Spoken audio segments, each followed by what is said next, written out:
It'd be right here. Anyway, let's go over to the map. No time like the present. Because the map. Currently, the group is fighting one of the demons that escaped from the facility.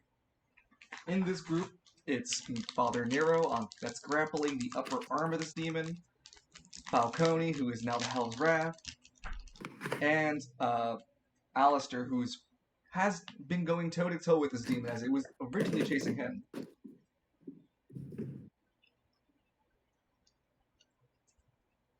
Alistair, how do you feel seeing the ferocity of these two allies of yours just jumping on and wailing on top of this demon? I'm glad they're here because I don't know how long Alistair will last trying to dodge this demon. All right. With that being said, let's go ahead and have you roll for initiative. I'll have Falcone and Nero also roll for initiative. All right, I'm just gonna grab Alistair's sheet.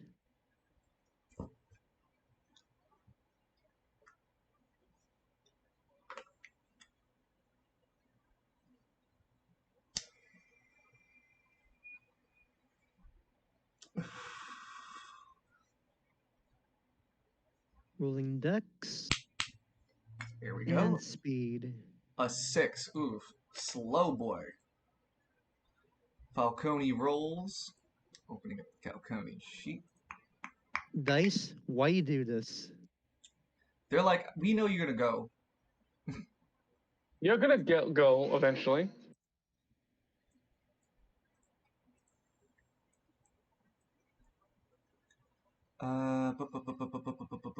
Speed and dexterity.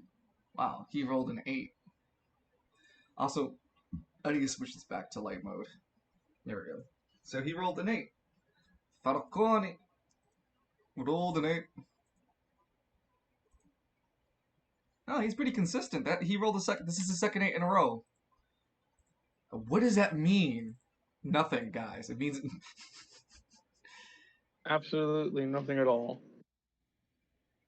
okay. And then Nero rolls 2d8s as well, and he rolls a 5. Wow. Nero did not roll high this round. Okay. That being said, first to go is the demon. Loses one decision because it's grappled with what's it called? Hell's Wrath? No, Nero. Nero's grappling him, not Hell's Wrath. Damn, So, he got some arms. yes. So this demon's gonna roll a strength check plus power to rip Nero off him. As the claws come down to go reach for him, Nero spends a reaction in order to fire his assault rifle on top of the demon. At a disadvantage because he's reacting. So he's going to roll 3d12s. I think with the modifications, because they're plus 3, so 20 and 19. Yeah, I think the 19 still hits. And he deals true damage with this, 14. As he shoots the bullets into the chest of the demon, though, you guys can see Alistair, you can see the bullets start to begin to ricochet off his chest. This creature has gained armor resistance, resistance to armor. Resistance to true damage. That's what I meant to say. What the?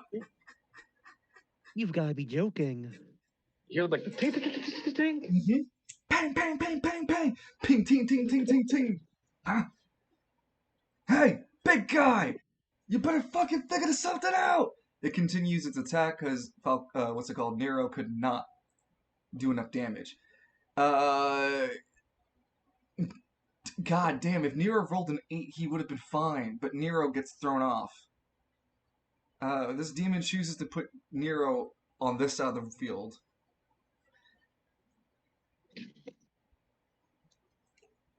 And then he spends his final decision turning to look at Nero and then, pulling back a haymaker If this attack is successful on a plus,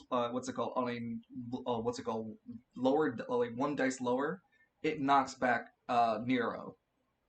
Change my reaction to shoot a smoke bullet at the demon to fuck with vision, so I can't do that as easily.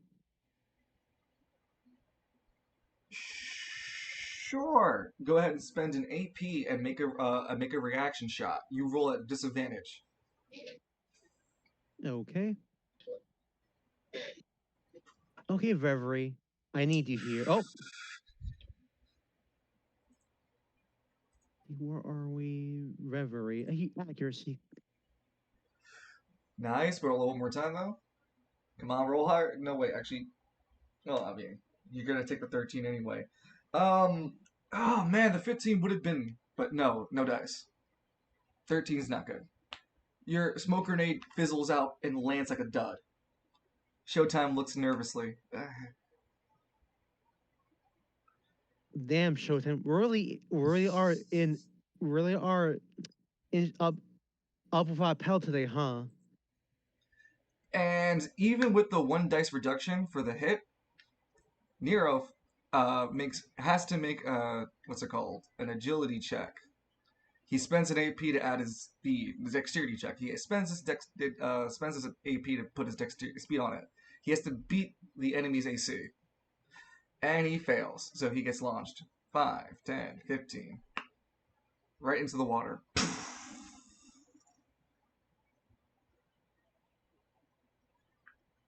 He also takes, for every tile he passed, it was 5 damage. 5, 10, 15, 20. 20, yeah, 20 straight true damage.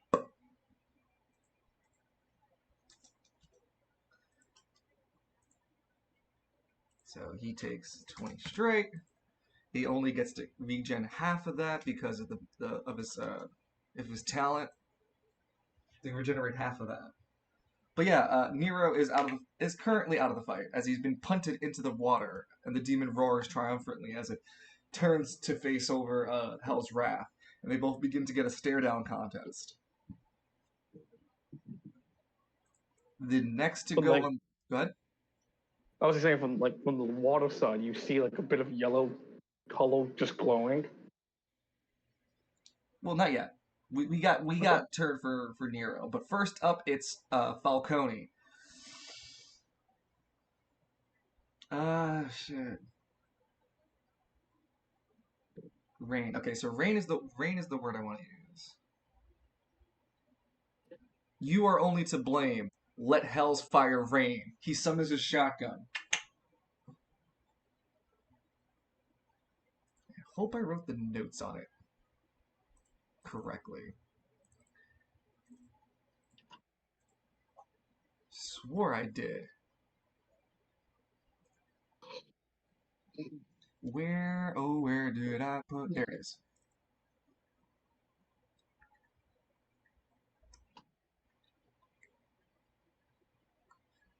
Yeah, I did. Fantastic. I did it correctly. He summons up his hell shotgun. While in use, he spends 1 AP to make a 30 feet range shot. It deals 3d10 damage plus 30 piercing. Can he put what's the maximum amount he can put into that shotgun? Unless I wrote a different weapon profile. Hold on. Because I remember he could put in a certain amount of AP to get it doing much more damage than that. Yeah, I did write it different. I had to copy this one.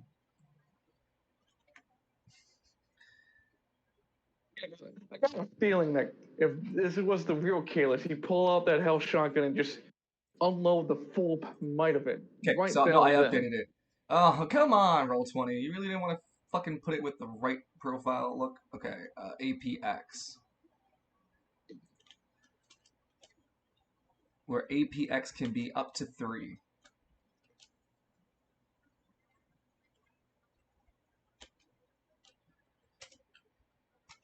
The Angelina of Malzos activates.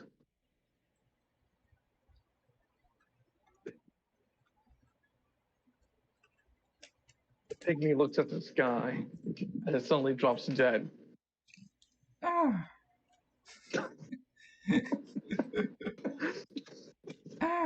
falls down, like dramatically. The other one next to him. Fucking drop a crane. He drops dead too.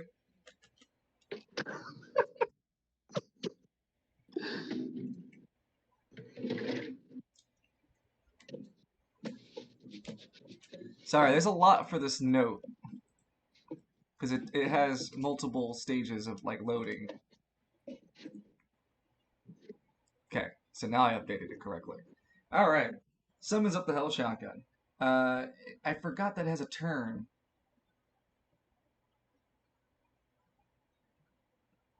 It has a turn cooldown, 3-turn cooldown. Last for 3 turns. 5-turn CD. There we go. Save changes. Anyway, he summons up the Hell Shotgun, a brutalishly triple-barreled shotgun that glows with hellfire brimstone across the barrels and everything. Like, the molten lava shifts the small tectonic plates of metal that would cover the regular shotgun. Now, Mercy and...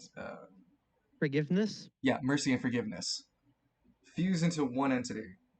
Armageddon.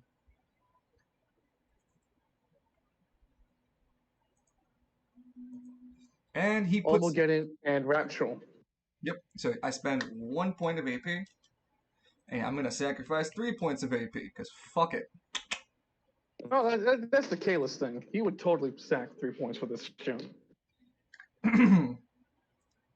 So the first portion of this beautiful recipe starts with the following. Because I spent 3 AP, he levels the shotgun right into the chest.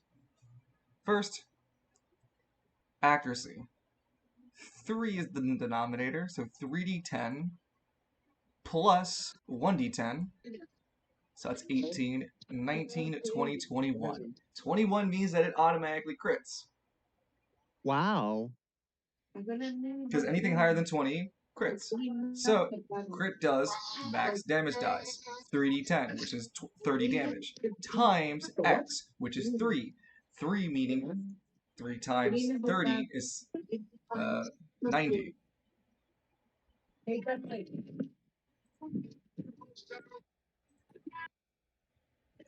Yeah, no, he fucking eviscerates this demon with 90 true damage. Holy shit. Hold on, there's some calculations because this demon's rather beefy. So 90 true damage with the shotgun. Blows it all in one shot. Oh, it also requires a decision to summon and a decision to use. Okay, so he spent both of those. That's fine. You have 2 decisions. Yeah, it needs a decision for everything.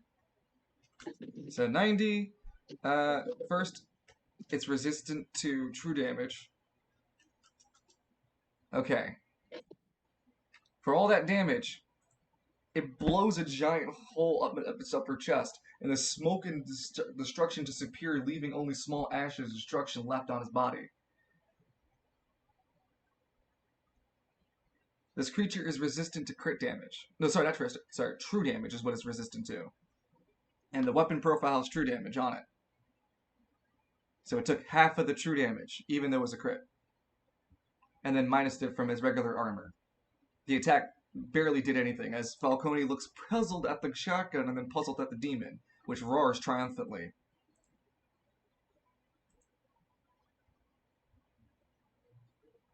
Falcone within. Oi, he just survived a shotgun to the face. I think we might be shit out of luck. I might go back No, to... we're not. It's too early for that, Bishop. I have an idea. Let me know when you can fire that shotgun again. It's Falcone. And don't Father you worry. Falcone. Yeah, Father Falcone to you. And don't you worry. Wait, so how much? Hmm? So how much damage did this demon take? I can't tell you. It basically minuscule because of true damage tag.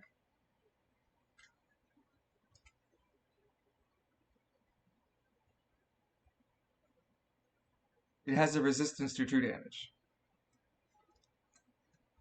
Going on to the next person in the turn order, from Falcone to Alistair.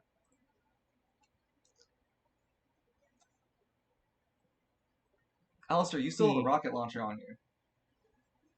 Indeed, I do. You don't have to use it. I'm just reminding you.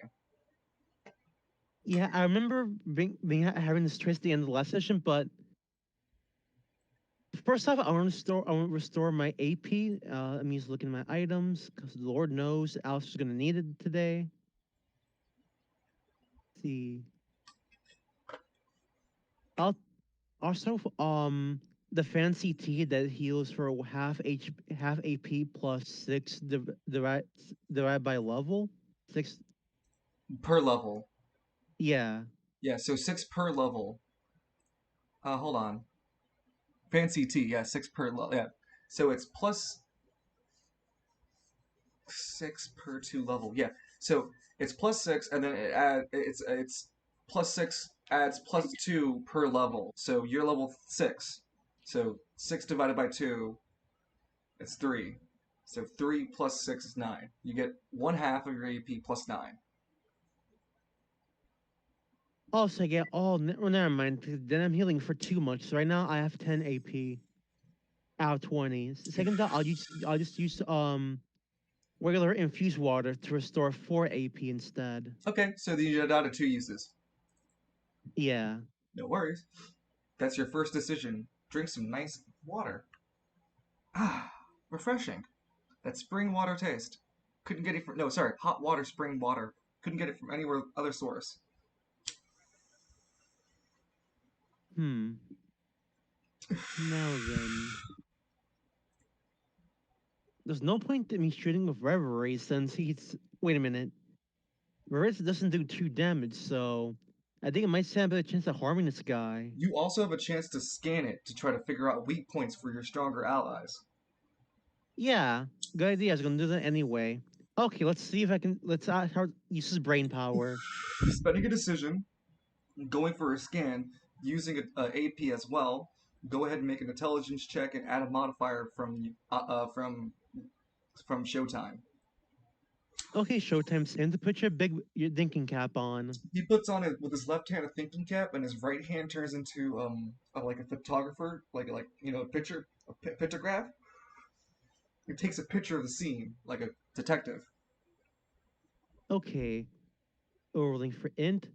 Come on, roll high. Hey, we love to see those. Come on, keep it up. And now for range.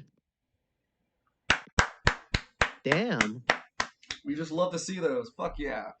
With the really high success of the scan, um, I mean, you basically rolled a crit for the scan. So I'll give you 2 bits of information instead of just 1. One is a personal accuracy for you to gain what's it called? Damage that it cannot be reduced by its defense for 1 attack. It can only be applied for Alistair. The second one is the same effect, but now can be applied for an ally. So their next attack can ignore any of the defensive tags that this creature uses. You also recognize that this creature has several fucking like denotions. It's a demon. It's a biomechanical monstrosity. It's what else can I put it for? It has several tags, like I said. It has armadillo. It has armadillo. It has because then you would know armadillo is the tag that ignores true damage. There you go. That's the other thing he has. Mutation. You don't know what that does. It has like a mutation, question mark, question mark, question mark. And then their last tag is Demon Hood, which you also don't know anything about, but you can learn more by using your intelligence scan again. You'll need to spend a decision in order to tell an ally on your turn or as a reaction to give the buff to them, okay? Got it. Did you write that down? So let's see. So I got 2 pieces of information. So I can basically for 1 attack, I can ignore its defensive tags, and then I can do this again with another ally, but only once as well. Yep. And then because I rolled high, I rolled a bunch of tags off this enemy. So armadillo with this true damage, It's a mutation. We don't know what that means yet. It's a demon. Did I get it right? Yeah. Okay. Wonderful. And that would be the end of the scan. Okay. And then again, for you as the for other players listening in, you guys can do the same, of course, with your own scans. Next turn, Lance will do a scan. I like to do a scan. My brain breaks. But don't worry, I got a perfect cool idea for you, Danny. You're gonna love it. I mean, it's gonna help you. It's gonna be great. Trust me. Anyway, Loon, we're back to you. I think we're done, right? Yeah. Okay. You have movement left. Do you want to move? For now, My I think mic- I'm gonna stay still. Okay. My mic has been muted this entire time. That Oh sucks. no. Spending another 2 AP. Spending another AP. Nero is going to make a speed and dexterity check to try to swim through the currents. Oh boy, that is not working. Did Nero get yeeted off the bridge? Yep. Wait, there's a still bayonet on this thing. Bayonet on this thing. That is true. Is he within his range of it? Yes, he is. Yeah. He spends an AP to just pull himself towards his bayonet. Ah! You see from the water, ah! Fucking Nero, gun raised, pulls it down because he only spent the AP and spends his last decision to try to shoot more bullets into this thing. He crits, dealing 3d12, which is 36 damage. Yeah, 36 then divided by 2 because of its Armadillo tag. Yep. With resistance to true damage. Nero's gun deals true damage. Oh yeah, I forgot to mention that Nero also has a charge in Brook. Oh, that's what he was using, yeah. Yeah, and the bullets, again, just pink off this thing as Nero then has to make a... Well, I mean, shit, I wasted his decision. He'd fall right here. Because he can't technically stay on. He already spent his decision to shoot.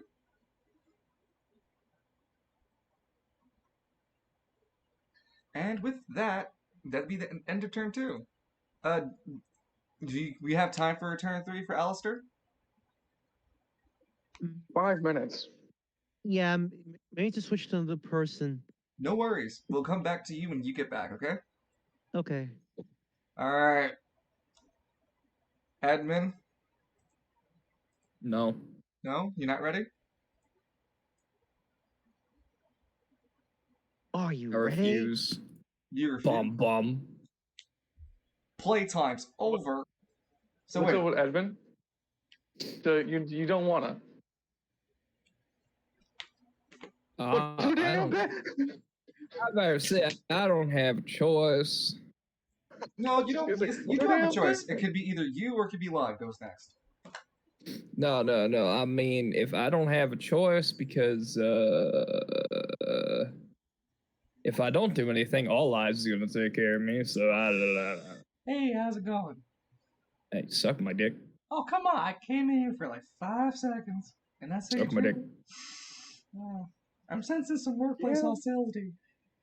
Workplace hostility. Suck my dick. Workplace hostility. I'm following it. I'm Oh, gonna call you upper can't management. stop me. If you keep treating me like this, I'm gonna call upper management. You're not gonna like upper management. You think I grabbing your ribs is hard, man? They will shit thunder down your throat. My Adidas walks through concert doors and. No, but seriously, let's do this. are you up for it? I mean, you can Yeah. wait a little. Sure. No. I've been pulling your leg this entire time. Okay. So where we last left off, Edmund, Anatar, and Travis have all reached the undisclosed district and see that the undisclosed district have several armed bodyguards from the Orange Duke holding like perimeter. Yeah. Essentially, the group is allowed access to actually go into the building. They're expected to walk there. Of course, whatever you guys want to do, you can do as you wish.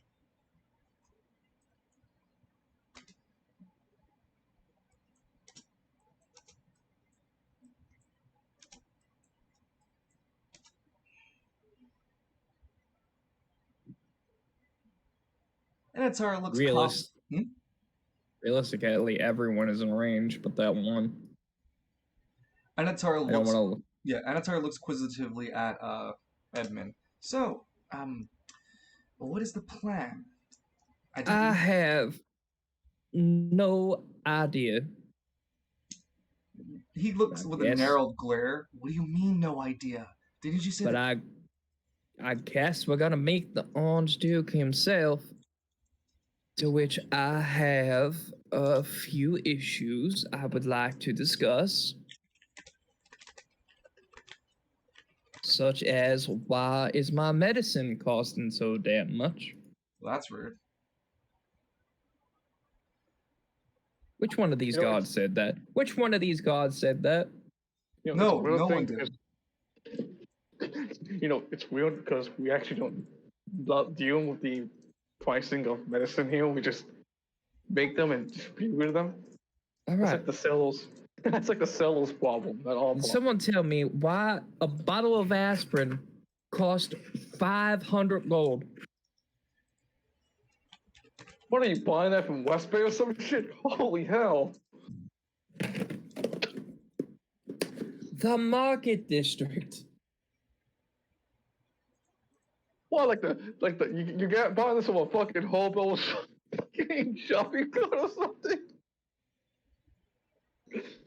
I will pull out my recent receipt from my pharmacy to show you. That's as good as I'm gonna get it. That's fine. Works perfectly fine for the roleplay. And he just points the wife. You reach for your pocket, and I make sure you becomes holier than. Damn it! I got something good, but I forgot it. So I got a head cold, and the missus isn't helping me with that. She insisted on this, I should take a break and walk, and I told her that's not how it walks around here. Oh, hold that thought. Hold that thought. So anyway, are we ready, or Evie, did you step away? Oh, I thought I was gonna sneeze, but I guess not. Okay. So, yeah, the guards are just kind of staring at you guys patiently, expecting you to move along, but they stand there idle and watch over the road ahead of them. The time is currently, I'd say, around 10 o'clock. Oh, 10:30? Yeah, what time were we supposed to be here? You weren't really given a time. Just to arrive, and you are expecting to intercept the last shipment of whatever anima users were supposed to go to the facility, which is currently being rebuilt.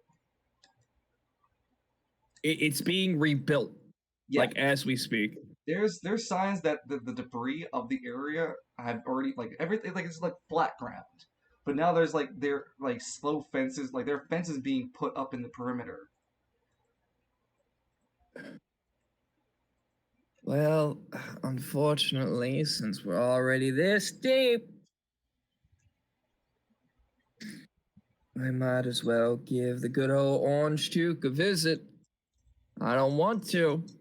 Anatar looks at Edmund. Well, then why do we have to? We could easily overwhelm a few anima users. I can dominate one of them and then just shoot their friends, and Travis here can summon a few constructs and we can fight them off. Okay, all Lance right. style. Here's the issue, right? I don't know who this Lance guy is that's travel. Speaking up. Travis. That's Travis, right? Travis, I don't know who this Lance guy is, but that sounds like a dumb decision. I want you, Anatar, I want you to look at the Duke building over there to the left. He looks over. You see those windows? Waves at them. You see all those windows? Anatar canonically waves back. Hey, nice to see you. One of the look over the waving. He sees the other guard waving, kind of punch him the ribs, just tough him, and he looks down, kind of sad. You see all those windows in that building? There are a lot of those windows, Edmund. Okay. You see the rooftop? I do see. We can't see the top of it, Edmund, but I do see the roof. Okay. So, from what I understand, that entire building had their windows blasted out to fight some sort of creature. And a small reminder of the pharmaceutical building. It's bigger than Novus's labs were. And the weapons facility. It's 7 floors. That's why I'm making the. That's why I'm telling him that. They have an entire army. That does not bode well.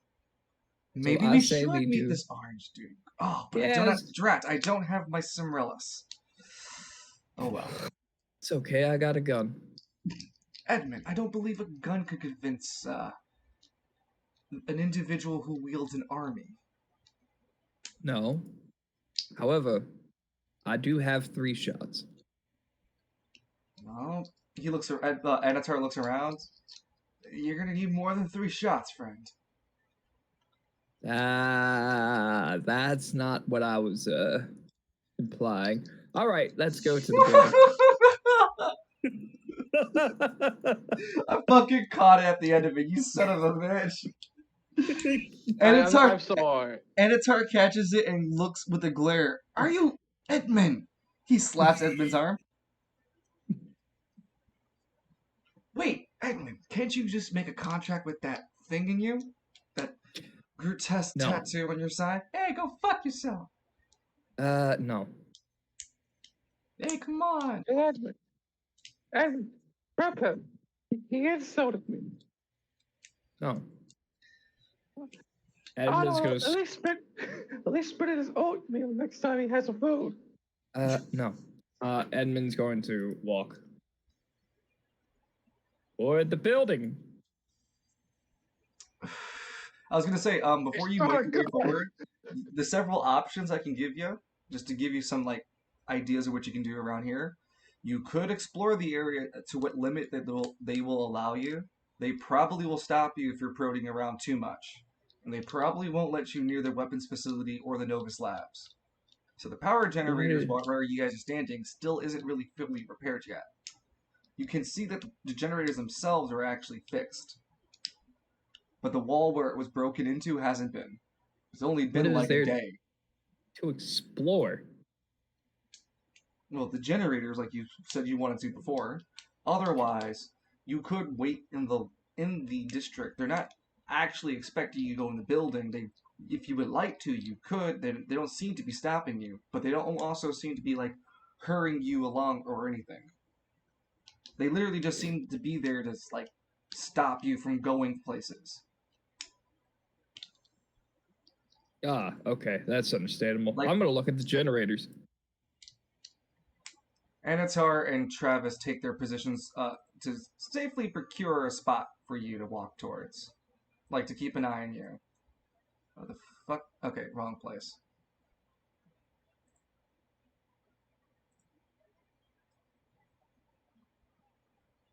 He's gonna move over here, and Travis will move over. Well, Anatar will move over here, and Travis will move over here.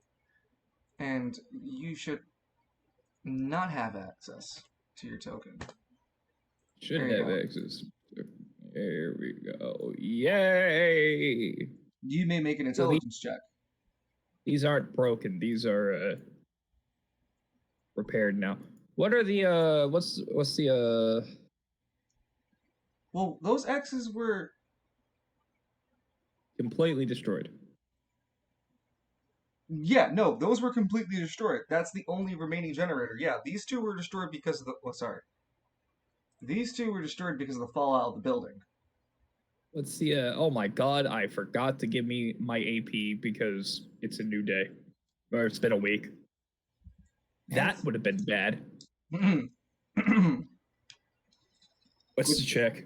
Okay, before we continue, most environmentals that you guys will explore, unless you dedicate more time than you already have, it only gives you one chance per check. That's fine. What's the check? We're gonna make it an intelligence check. But I don't want you to roll intelligence base with a DC modifier. I'm gonna give you a D100, and you spending an AP. Yes. Okay, that'll increase your odds.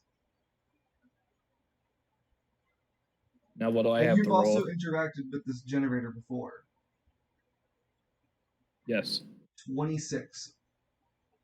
Sorry, up. I have to... No, sorry, I went up. I need to go up. Climbs up to... I meant to say 56. Okay, so I have to roll lower Under than 56. Mm-hmm. I'm all right. Edmund's going to take out the devil's right hand, put it in his mouth, pull the trigger. No, goddamn. No. You Come on, all eyes. It's time to make an appearance.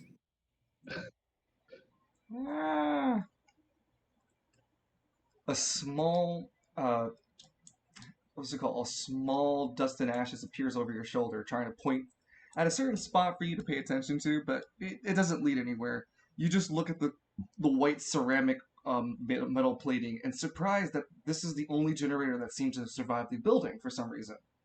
It also seems to be actually in kept condition despite being on fire earlier. Weird. Something right here. Anatar looks behind him. Did you find anything yet? Not exactly. He rolls However, his eyes. Do I have to help you? no, there's something I want to look at first. What's that? Where's the piping? Huh? Where is the pipes? Here? That should connect, to the back of the generator. Well, that's going to need a decision from you to make the conclusion. I'm going to make the decision. So every time you're doing this, you're spending like 5 minutes doing it. So you have to walk over to this area to trigger the event for yourself. I still have my... Oh, wait, no, I made a decision when I came here. And I moved. You have one last decision. Yes. This is the spot you'll need to get to make a better hypothesis of what's going on.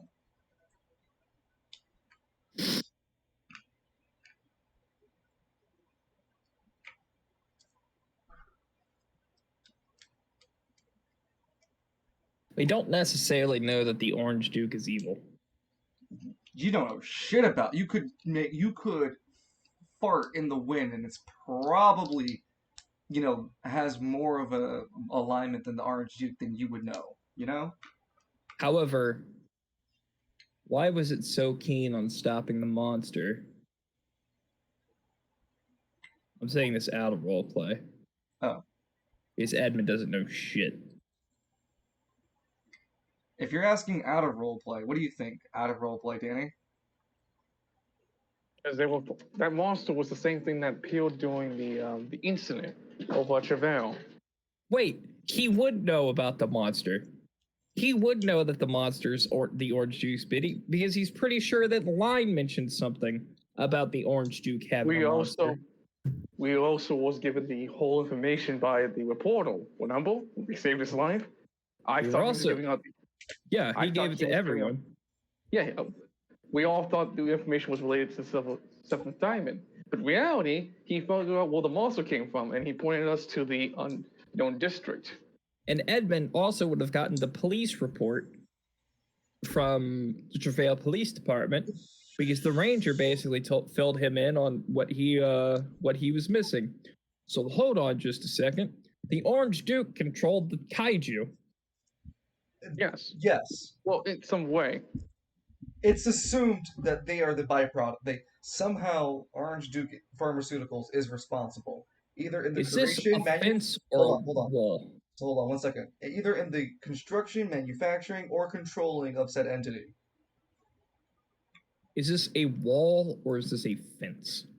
These are supposed to be walls.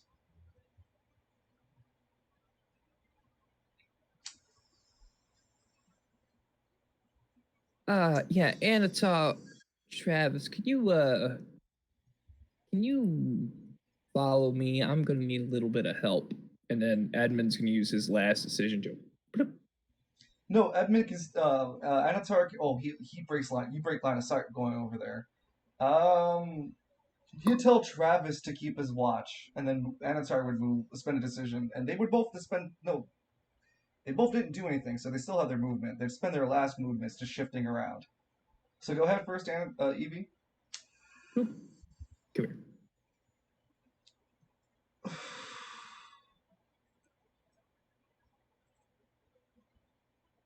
He specifically wants them to follow him behind his generator and wall. Well, the thing is, if they all lose sight of you, it could cause issues for them, for the guards. So they are staying in the guards' range of view, so they don't think everyone's doing something suspicious. But as soon as they start to worry about you not being there for a while, they'll have to start answering it using charisma or some other way. Because they know 3 people got there, and they were recently attacked, so they're on somewhat guard. But anyway, you make your way over there, and we spend a turn to pass, which is just 5 minutes. Not long enough to really rouse any suspicion since they can still see Anatar and Travis. The next turn starts, and you have 2 decisions and a movement. All right. Why isn't there any pipes coming from the other generators to this one? Spill the beans. Columbo moment happened here. You touched where the pipes should be. Go ahead. Make a D100 roll. You're going to have to pass. I would have to say a 60. That's not how that works. Wow, those D100s are fucking you tonight. I'm gonna slit my own throat. Yeah, no dice here, Columbo. Come back in an hour to figure it out. Yeah, literally an hour. All right. And that's the same sort of timer for the other event too. So there are things at this generator, yes, but you can't put it together. Coming back in an hour, you will auto-solve it. All right. Well, I'm going to walk over here. 5, 10, 15. Doesn't matter. I have 35. Hugh. Yeah, he's going to point. Can you come over here? I have a question for you. Make a charisma check. Please. You may enhance it using AP, and then choosing an anima stat to modify it. I have 17 AP in your.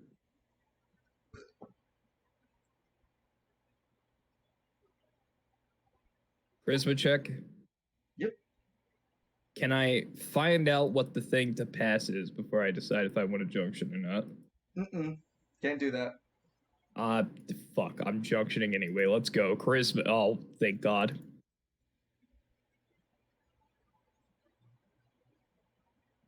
Go ahead. Junctioning with rain power. Wow. I hate myself. No. Yeah, go ahead and talk. Figure out your result. Can you be a gentleman and come over here for just a second? I got a question to ask about this generator. Hey, look, I gotta tell you, none of us really understand anything about the generators. That was the electricians. They're a bunch of nerds. Yeah, fucking nerds. Well, there's a slight problem. You might want to tell one of those nerds to get out here, because whoever did the last welding job messed up big. Is it on fire? What did he say? Is it on fire? Is it on fire? It could very much well be within, I don't know, an hour or two. Make one more charisma check. I'm junctioning this charisma check. I was gonna say you do get a what's it called an advantage because you passed the last check, barely.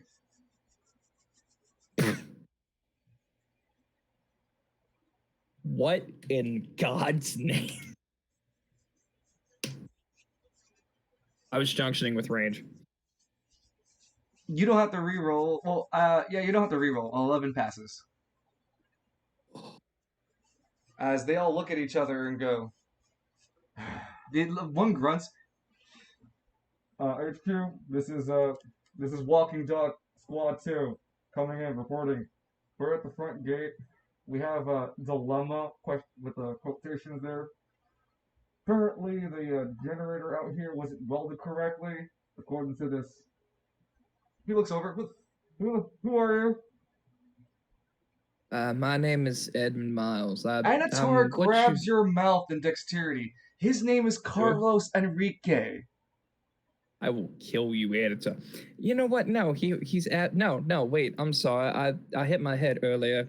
My name is They all look at you. Alexandre Dumas. I am a what you call a.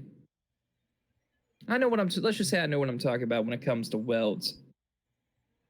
That's a good name. It says a good name in council. Out of council. Guess what?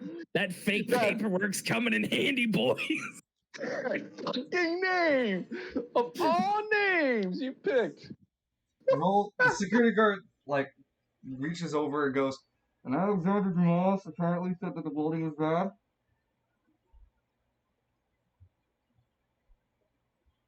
There's a long ass silent pause before each of the guards and the guards surrounding area begin to nod at each other. He looks up, Mr. Alexander Dumas. Yes. The Archduke would like to see you. Oh, son of a bitch. Before I go, was there actually hold on. You guys can notice that they are not outwardly aggressive, but they're ready to reach for their weapons. Okay. Is there actually something wrong welding-wise with the generator? Because I noticed that essentially the pipe was broken, so I guess they kind of welded the fix. You can't tell there was a pipe broken or not. You just know that there's something off. There was the other ones had pipes, and they blew up. So they're gone. So that's obvious that there's something not wrong with this one. And in fact, it was on fire the last time you saw it. So there's something doubly weird about it, because why the fuck is it fixed now when the other two aren't? Why? Well, first off, it was also connected by pipes last time we were here. No, it was not.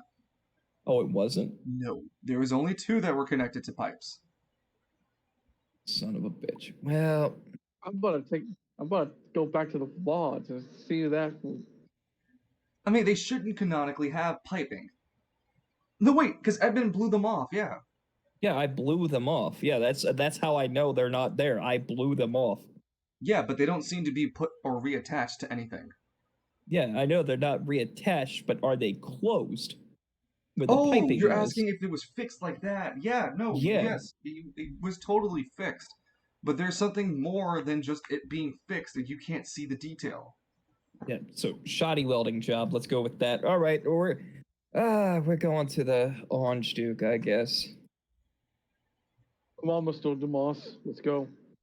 I mean, well, if you guys had a welding torch, I might be able to fix. I got your torch right here. Edmund's gonna put Dust and Ashes away. Edmund's gonna use the decision to put Dust and Ashes away. He has one more. Dust and Ashes is going away. Goodbye. And now we get led into the Orange Duke's pharmaceutical. I got your torch right here. It just levels his fucking. Did the 11 pass? Or was the Orange Duke just not like... The 11 was a pass. They convinced that your name was Alexander Dumas. You just got aroused of a reaction from it. Alexandre Dumas, yeah. Not Alexandre. Alexander. Yeah. Alexander. No, he said Alexandre. They took it as Alexander. Oh no. Which is why I was laughing earlier. So the security guards make their formation at the exit, guarding it up, keeping it corralled and cut off, while another two seem to be following you as escorts. You see that the building ahead of you is let open, and it's as simple as following in. This is what happens when your father has an addiction to a French writer. All right, we have no other choice. Oh, yeah, plenty. Until you made the choice that the name you made. To abridge the trip that you're going to take, essentially think of an elevator. You are led towards a really fancy fucking elevator. by these two armed security guards that follow behind you both. So, you gonna watch the game tonight? Oh yeah, the Blood Bowl match, isn't it? Yeah. The Gridiron Knights are going to be fighting against the West Bay. Whoa, West Bay Outlaws. hold on. Wait. You said the Gridiron Knights are playing tonight? Yeah, the Gridiron Yeah. Knights. Yeah, man. Wait, so is their thrower back from injury, or did they get a new one? Yeah, they brought back their old thrower, Aaron Stonehard. Oh my God! I went to high school with him. No shit. No shit. Well, Yeah, I guess that's too bad. I already put like what 500 G's on top of them losing to the game. Both of them the laugh West Bay's together. on file. yeah. So I've heard. So, as you guys are taking the elevator going up, there's no noticeable like screens around you. It's just a pristine ass, large enough elevator too to fit 5 people comfortably, and even more people too. You notice, Edmund? Oh, like what is those kind of elevators? The freight elevators? Something like a freight elevator, but it's luxurious. I'm gonna sigh. I'm just gonna There's sigh even a fucking carpet. greatly. How did they take? As you get to the 3rd floor, that is when you notice making a dexterity and speed check to pass. Dexterity and speed? Scheisse. All right, here we go. Come on, I got 10 dex. Oh. Speed? Not a free wheel wall. Praise be the Omnicide. You notice that there's a painting hung on the side of the elevator. It's kind of obvious now that you think about it. It's ridiculous that you even had to roll for it. Edmund thinks out loud, but then he realizes he's thinking this out loud. Wait a minute, Edmund, are you thinking the words I'm saying, Edmund? You're supposed to reply here. What the hell? You notice that Anatar and Travis are also having the same sort of mental state, having their own conversations with someone else in their head. Anatar speaks loudly, going, "Brother, no madness can hold me over. I know that you don't have a Cimarels. So what witchcraft you speak?" And Travis is talking about some sort of trauma that he's experienced as a child, naming people that he hasn't seen in years. All right. Okay. This is the weirdest acid trip I've ever been on. Well, look, you're telling me, Edmund. You've never been. Hold on. You've never been on an acid trip, Edmund Miles. Your mother's worried sick about you, though. I want you to roll an intelligence check on a disadvantage. Disadvantage? Yep. My mother. Yep. This is you to keep your mental composure. Can I junction for this? You may junction, but you're still rolling at a disadvantage. That's fine. I'm junctioning for it. Thank God I junctioned for it.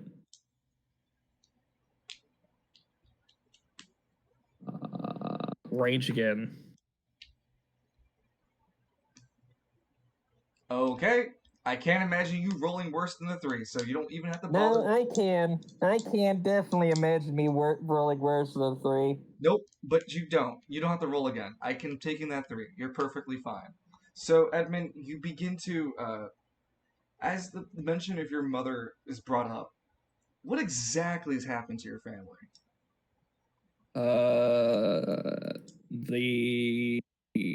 His mom left because she got tired of the dad's road life, which is common with those type of people.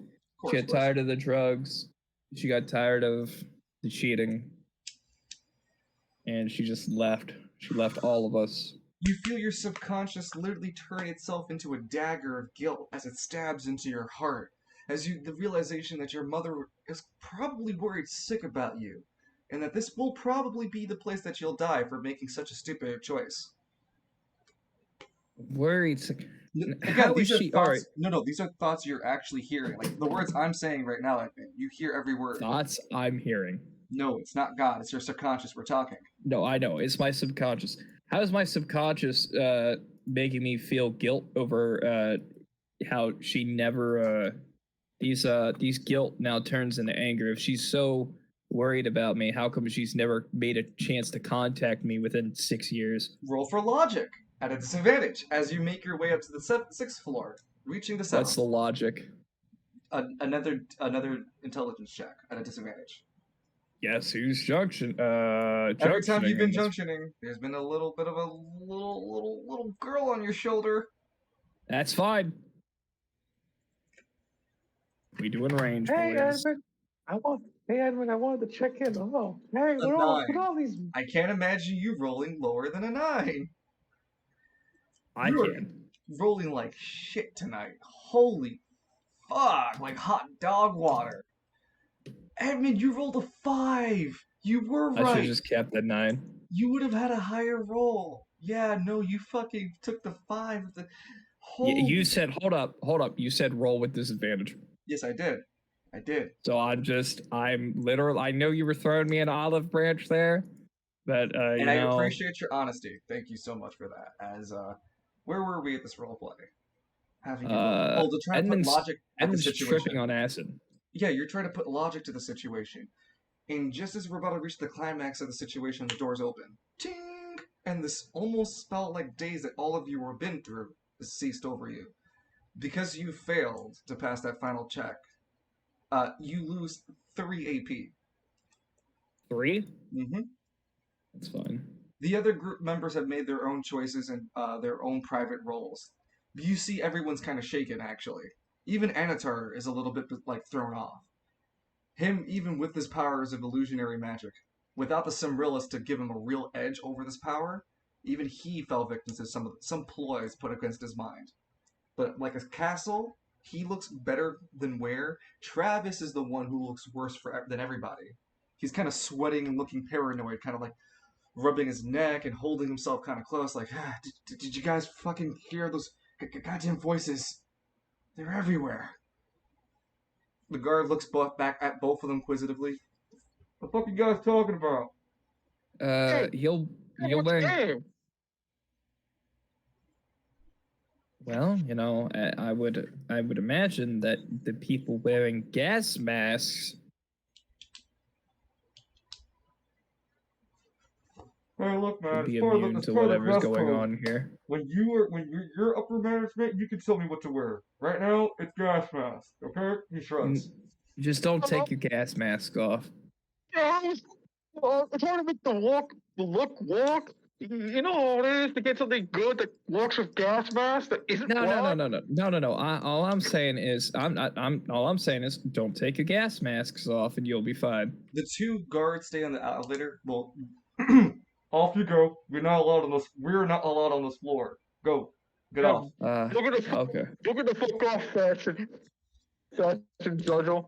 I don't need your sass. As the 3 of you get off the elevator, you walk on. Hold on. I gotta ask this, and I gotta ask this very carefully. Does all eyes activate? What do you mean by activate? That's vague. Does all eyes respond to that being an anima? What being an anima? That painting. Oh no, God! Even if all eyes knew, it would not tell you. Because here's the thing. Edmund experienced something like that before, and he doesn't know if it's an anima user back at Gridiron. Oh yeah, no, like he has to tell you anima users. Yes, but no, he doesn't give you an anima. There has been no mention of a name. Well, it's all right.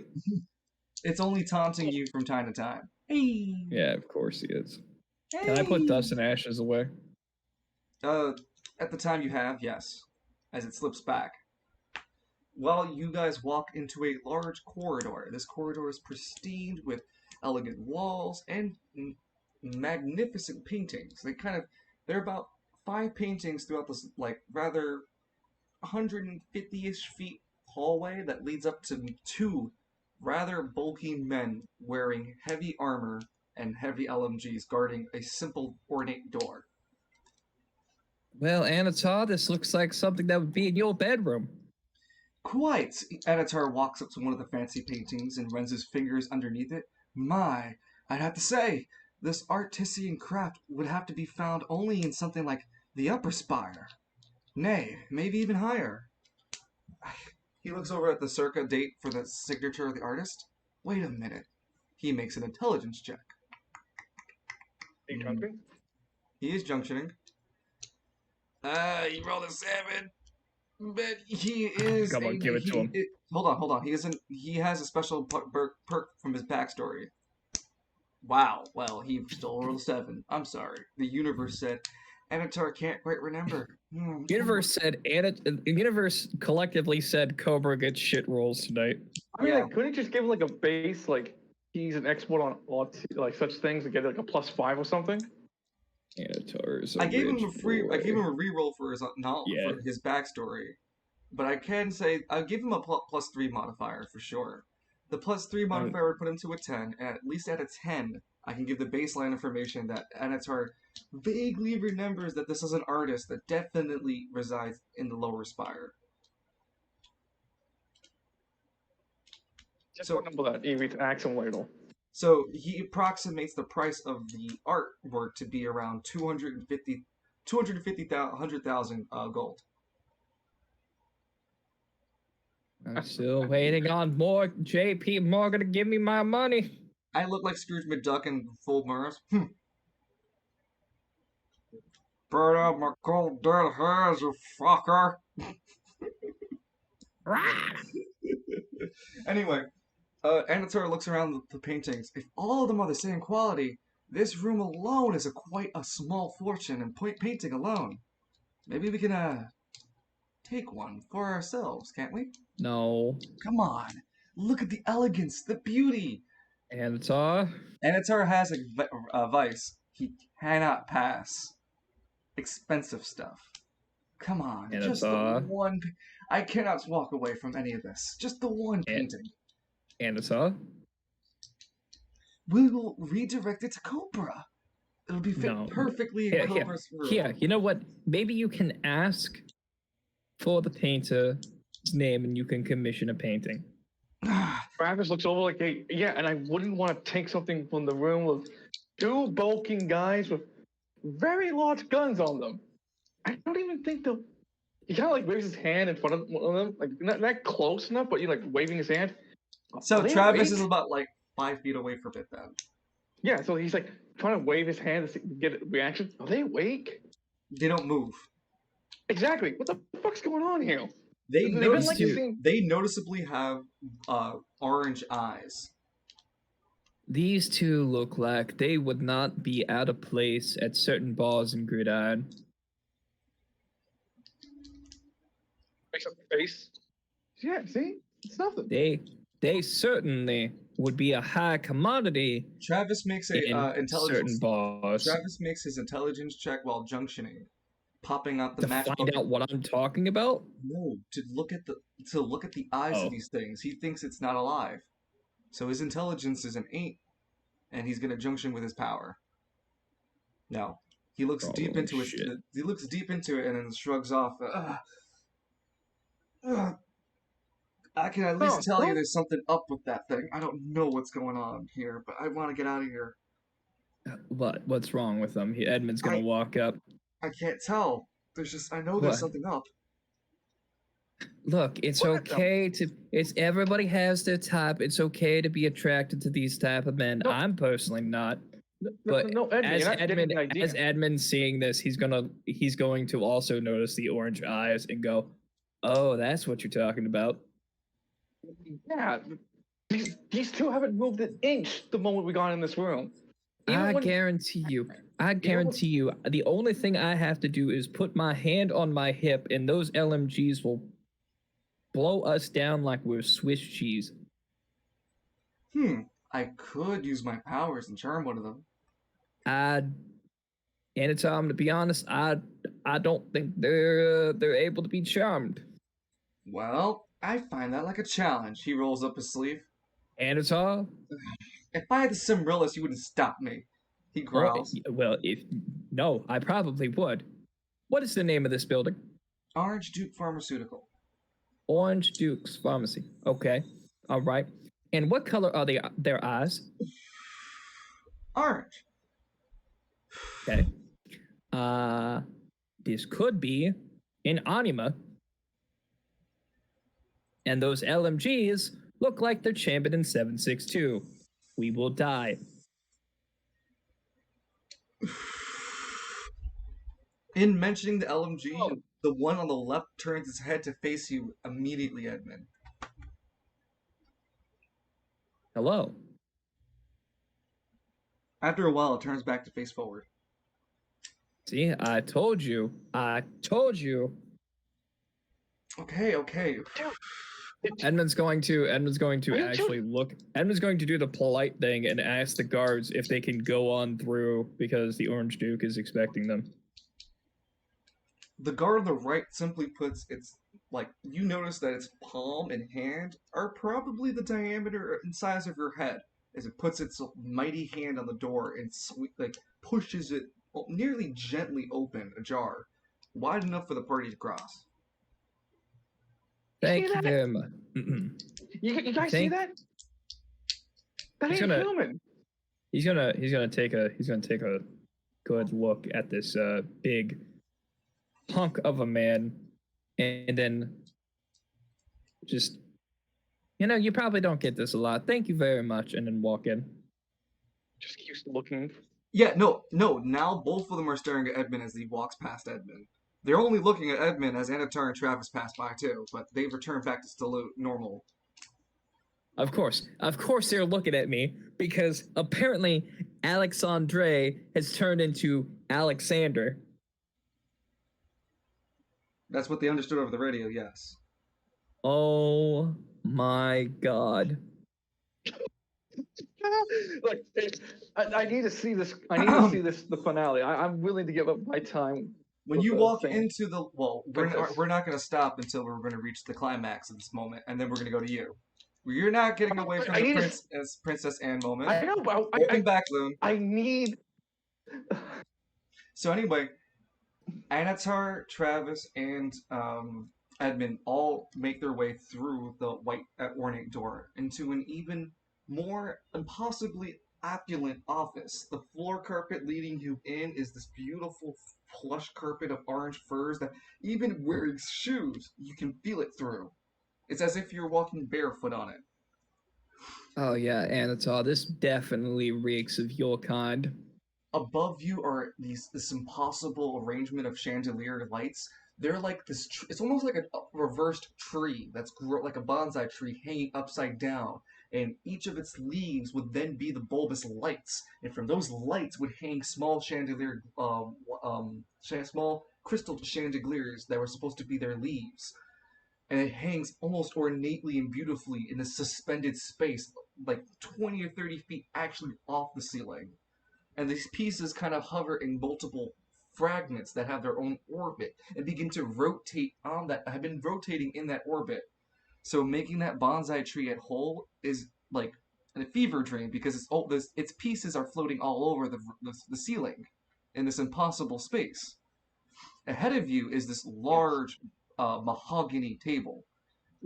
Behind this table has this large window panel. 3 of them.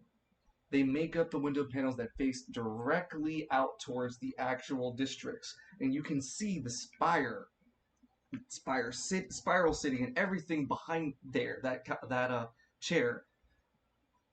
To your left and right, there's these divot staircases that go 3 staircases down, and on the left side there's a fire coal. On the right side there's a flame pit. And the far left of the office seems to be a spot where there's like a lounge and a table set. And on the right side is memorabilia that seems to be personalized to the Orange Duke. Most of it seems to be some sort of ornate weaponry or cosmetics that you can't make heads or tails about. Ahead of you say, is a man with an orange fucking cube for a head who sits nonchalantly at the table. What in the green dam? As you approach the table, The man looks up, the cube looks up, and goes, "Oh, you've arrived. Good. Wait a minute. Well, You're not Alexander Dumas." the Alexandre, the writer. That's unfortunate. I really wanted to speak to Alexander. I'm sorry, this was A waste of my time? Yes. yeah. They apparently they can't hear under the helmets. Yeah. Well, Uh, he looks back down, then go, "I don't have time for you." hold on. I do have 2 questions, if you Who would the be hell so kind. he looks back up. Who the hell do you think you are to respect 2 questions out of me? What are you going to pay me to answer these questions to begin with? Do you even know who I am?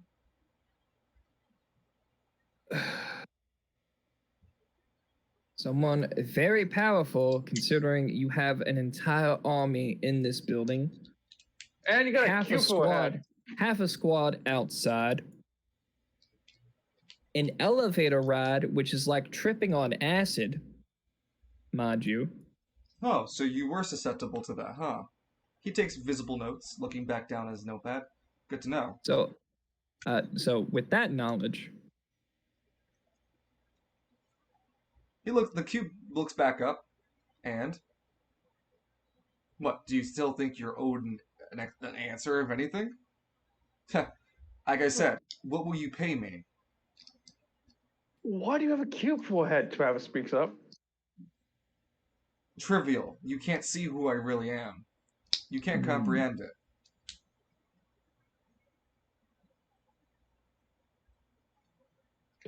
He just looks a little bit confused by the answer. realistically, Yeah. It's literally an orange cube. Even Edmund can't, like, every time Edmund rubs his eyes, it's just a fucking orange cube. I got a question. Edmund doing that thing at the Travail Church, What thing? where he contacted All Eyes and All Eyes took one of his eyes for a little bit to look out of. Uh-huh. Can he do it again? How many times can he do it before All Eyes decides he wants more? Well, I mean, that's always part of your contract with All Eyes. As you can use All Eyes' power to use its vision to see that cube, if you like. How many AP do I need? Oh, no, not AP. Like you said, as you continue to dip into its powers, it just starts to want more from it. So for now, yes. If you want to use its power, it'll simply just take your vision away. For 12 hours, it can see straight from your eye, always. You double up and you can use its vision through it too, allowing you true sight and allowing you penetration through certain levels of protections. Through visual, like, you can see shit that's invisible, and basically anything that's really trying to hide is going to have a really hard time hiding from this entity. So All Eyes is going to see some really fucked up things if Edmund does this. You also get a disadvantage to your accuracy checks for ranged weapons and melee weapons because you lost an eye. Because, yeah, I'm half blind. Mm-hmm. All right, let's do it. Come on, All Eyes. I got a question for you, All Eyes. So you hold your right hand as you feel the burning sensation of All Eyes takes over. You can hear All Eyes speak to you. What? Who is this man?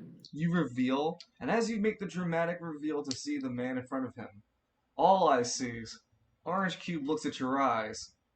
Orange Cube quickly pushes the table over and begins combat. Now, hold on. Nope. Hold on.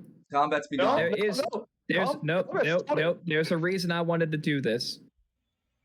Before we get into any fights, what is this thing? With the true vision that you saw that there was an elegant man. No. Hold on, I'm explaining. He's asking the cube. What cube? He's asking the orange cube what is inside of him.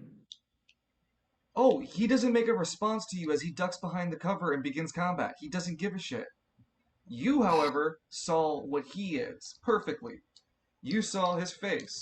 All Eyes can also give you the true identity of whoever you look at because All Eyes got that power. And basically lays you out everything that that person is. That person's name is Lucian. Silverwind. Aged cannot be defined. There are certain parameters of the stats that also cannot be defined, such as intelligence, agility, and dexterity. There is no anima. He's a non-anima user. I could have just showed him the tattoo. That's your choice, but I really wish now. I would have done that. I had no idea this would trigger combat. I know. We make You those walked choices. into it. And All like, right. Travis, like, whoa, hey, whoa, what? Hey, we're not enemies. We're just a couple of guys who just want to get the fuck out of this building as fast as we can. If you all spend one turn surrendering, then I'll allow combat to end as such. Surrendering? Like, Yep. Putting down your weapons and surrendering, yes. Oh, yeah, because Edmund just wants to know what is inside of him, and he figured that the Orange Duke might know. So, yeah, he's going to surrender. The door behind you guys open as the two heavy LMGs still walk in regardless, as they would have approached in the turn 3. But since you guys didn't even initiate, they just burst in. He's going to throw his hands up. Look, I just want to know. Cover your damn eyes. He's gonna cover his eye. Wait, Evan was looking at the armored guys when they walked in, right? Did you, Edmund? Yes, I did. Oh, well, here we go. When you look at the armored men, there aren't men. No. When he walked in, not when they walked in. No, he's still on orange. No, he doesn't. He hears the doors open. Okay, you hear the doors open. Do you turn to look at the men the men in suits with heavy LMGs approach? No, because he's going to cover his eye. Cool. You covered your eye. Gotcha. You'll now have to make periodic intelligence checks to keep your eye closed, as the will of all eyes wants to see. Hey, come on! You fucking my show up! Hey, listen! You're the one who asked for this. Why are you suddenly covering? Yeah, come on, man. That was a celestial.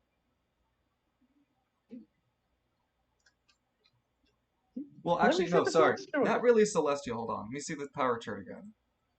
Perfect.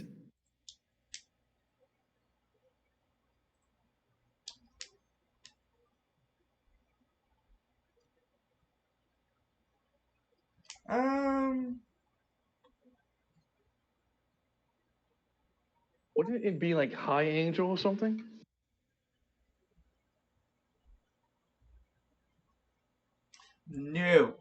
No, this individual would be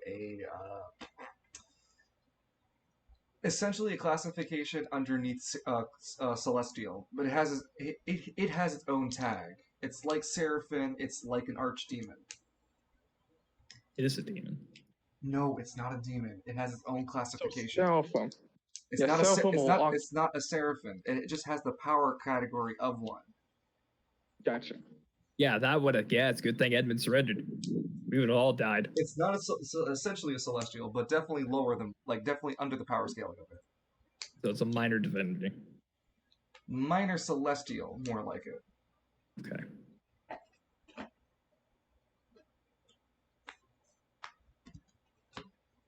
The orange man stands back. The orange cube man stands back up. His eyes are covered. Well, the one I gave is. The LMGs keep pointing at you. I don't move that. I am not sure who can see the mark on my side, and I just want to know how to get rid of this curse. I figured with you being powerful, you might know. I didn't agree to this. Okay, fine. By all means, show. Edmund's going to lift up his shirt where the tattoo is on his rib. Huh. So it chose Doll Eyes as its name. Weird. Fuck you, Lucian! You hear a voice speaking in your head say Lucian's name. Lucian doesn't seem to respond. I assume it can hear him? No, Lucian doesn't respond. Oh, it's currently cussing you out right now. Yeah, typical. But no, I have no means to curing that. That looks like it's a pay grade above me. Shit. Travis, okay, seriously, what the fuck's going on? Why did you freak out when he looked at you all of a sudden? And what the hell is it? Because All eyes. no one around here is supposed to be able to see me. I'm supposed to be like a cube, like you two. He points at Anatar and Travis. How dare you couple me with such common folk, Anatar glares. Hold up. Hold up. I need give me 1 second. Give me one shit. When was our last session? What day was it? Last Thursday? The 10th. Last Thursday, which was the 10th. Okay. How you guys enjoying the session so far? Well, tell me, it makes a lot more sense why he's here. Oh my god, no, I lost my notes. Oh, that sucks for you. Wait.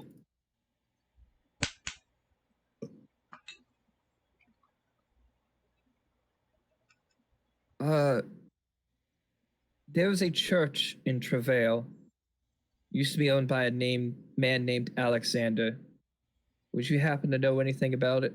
I mean, I literally asked you to come see me because I thought you were Alexander. So, yes, I do know Alexander. But no, I'm not telling you anything about him. The fact that you know the name alone is just enough of a problem for me. They might know how to get...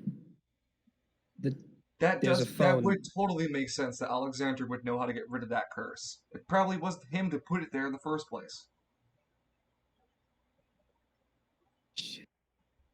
Wait, you mean some douchebag puts a curse in a church? So his full name is Alexander Dumas. Look, don't say that name all recklessly, alright? You say it to the wrong people like me, you definitely aren't gonna walk away alive. But because you have that damn eye thing, and I already have enough, I'm already shit to tits with problems, I'm not gonna eviscerate you here. Though it could just save me some problems. Are you gonna be a problem in my future, Edmund? Oh, it knows my name fully. I asked a question, Edmund. It knows. Yes, I'm not going to be an issue because I have no plans on dying anytime soon. Great. And when you do, I'll be around, okay? What is this thing's name again? Lucian. Silverwind. I do appreciate your Wait, hold time. on, before you say his name. Remember how he reacted when you saw his face? I'm not saying his name. I was just doing it for notes. Okay. Yep. Also, there's also a huge emphasis from here on out. Those names you are saving, very careful where and who you say it to. Oh. Names are powerful. He knows exactly who he's going to say it to. Hey, all eyes. Do you know a name someone by the name of Alexander Dumas? It is Alexander Dumas.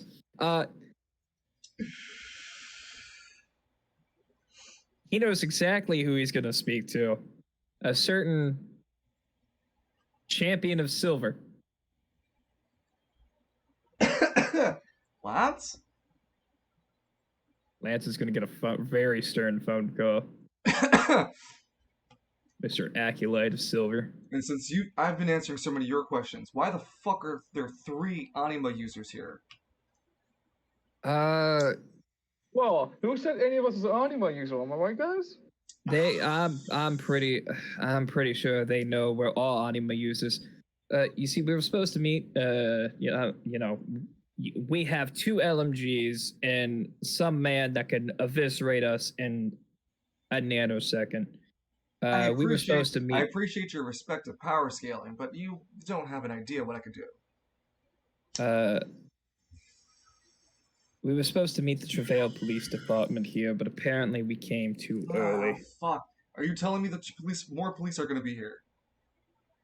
Well, yeah, we're trying to get the Anima users that Novus took. Because some of them... Novus wanted to do those projects. Alright, look. I'm aware that Novus was doing his own thing, and that's why I let him be here. But if it's going to bring this kind of pressure, this kind of attention from the PFS, then I'm going to use you, Edmund Miles, to broker in some sort of liaison here. You They are going only to hold your tongue.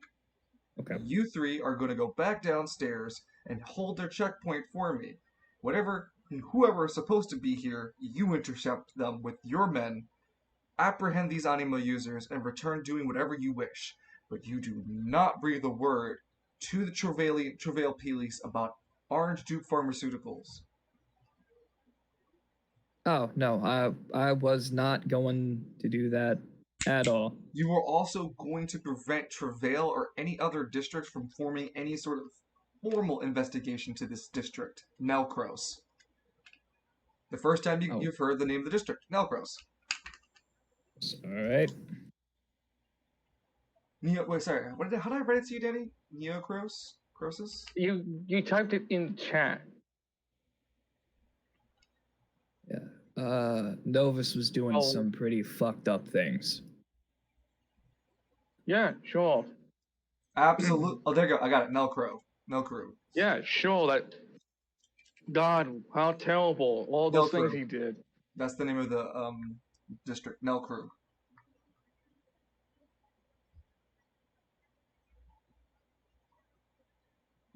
I should probably leave before All Eyes wants more of my body. I hunger for flesh. And now he wants more of my body. Hey, listen, Edmund.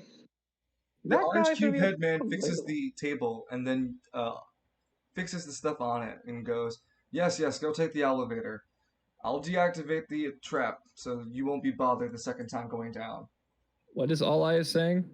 No, All Eyes is talking shit. Yeah, All Eyes is still talking shit, but he was going to say something about the Orange Man. Would it be easier to, I don't know, let me take over and kill the son of a bitch? Or hear me out. Put him into such a state that he tells you who Alexander Dumas is. Either way, it's a win-win for you. It's not like anyone's gonna care if he's disappeared or anything. Look at him. He's a recluse. Who would miss him? No one. And you're so high up, the only two that would probably try to do anything are these two schmucks behind you. And you don't think I could handle them without blinking my eyes? Come on, Edmund. Take a ride on the wild side. Just say those magic words. Give me the time, and I'll give you the information you want. How long would All Eyes have his body? 12 hours.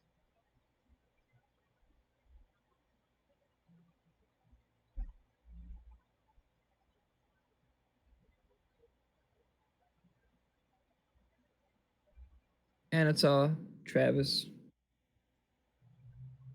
What's up, man? Huh? I'm gonna have you do me a solid. What's that, Edmund? Edmund, I don't like how you're talking. You remember, you had the mental, Anatar speaks mentally to you. Edmund, what's going on? What are you thinking? Can he hear All Eyes if All Eyes starts speaking? Yes. Well, mentally he's gonna talk to All Eyes inside his own head so Anatar can hear him. Same thing as last time. It's a three-way. It's basically a three-way call now. That's what I'm talking about. Yeah. If I do this, you don't hurt my friends. What? Look, it's just like this. Edmund, no, shut up, you. And you protect them.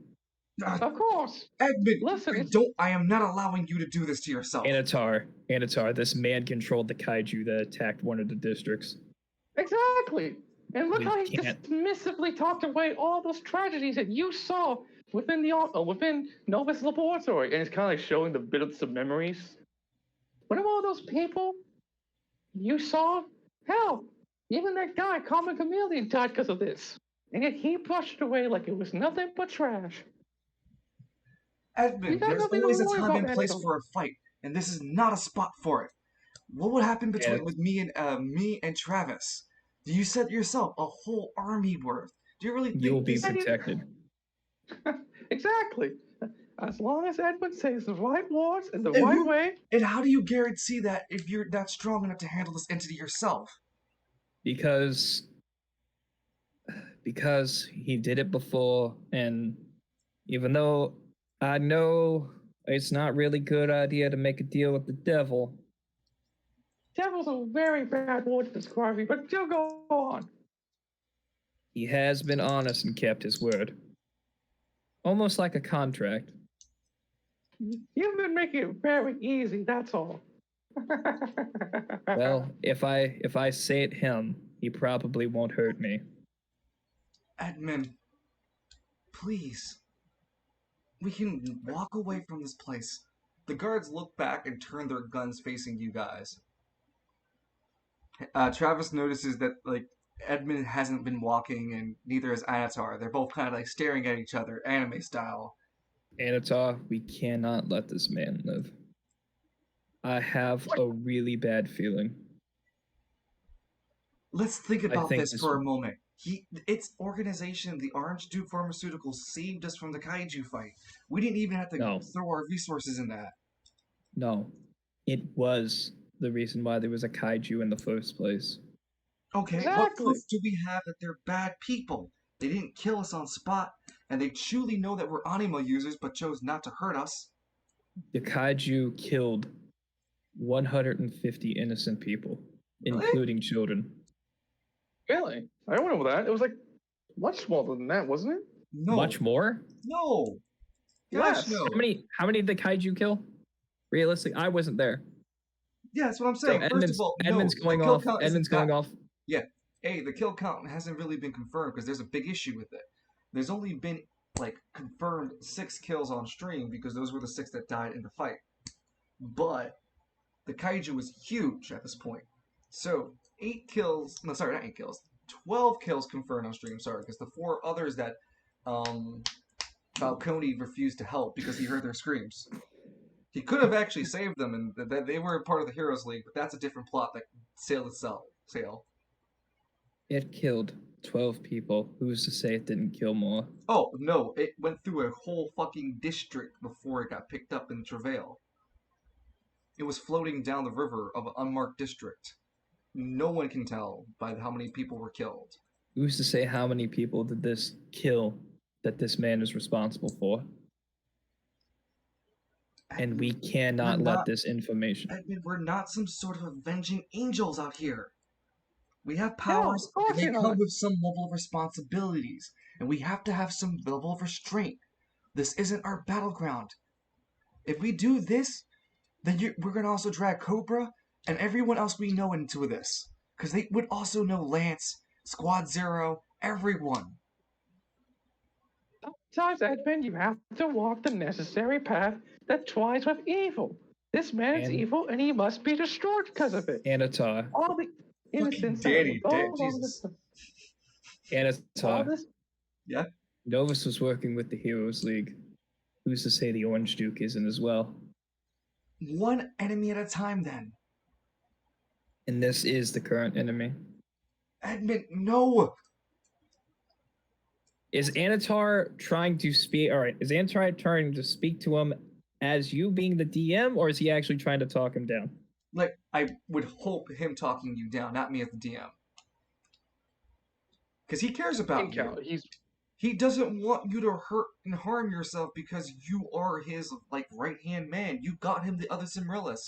He doesn't want to see I'm going to do a Uno reverse card. Have Anatar roll a charisma check. Sorry, say that one more time? Can we have Anatar roll a charisma check to talk him down? Sure, yeah, hell yeah. I can also summon up his anima.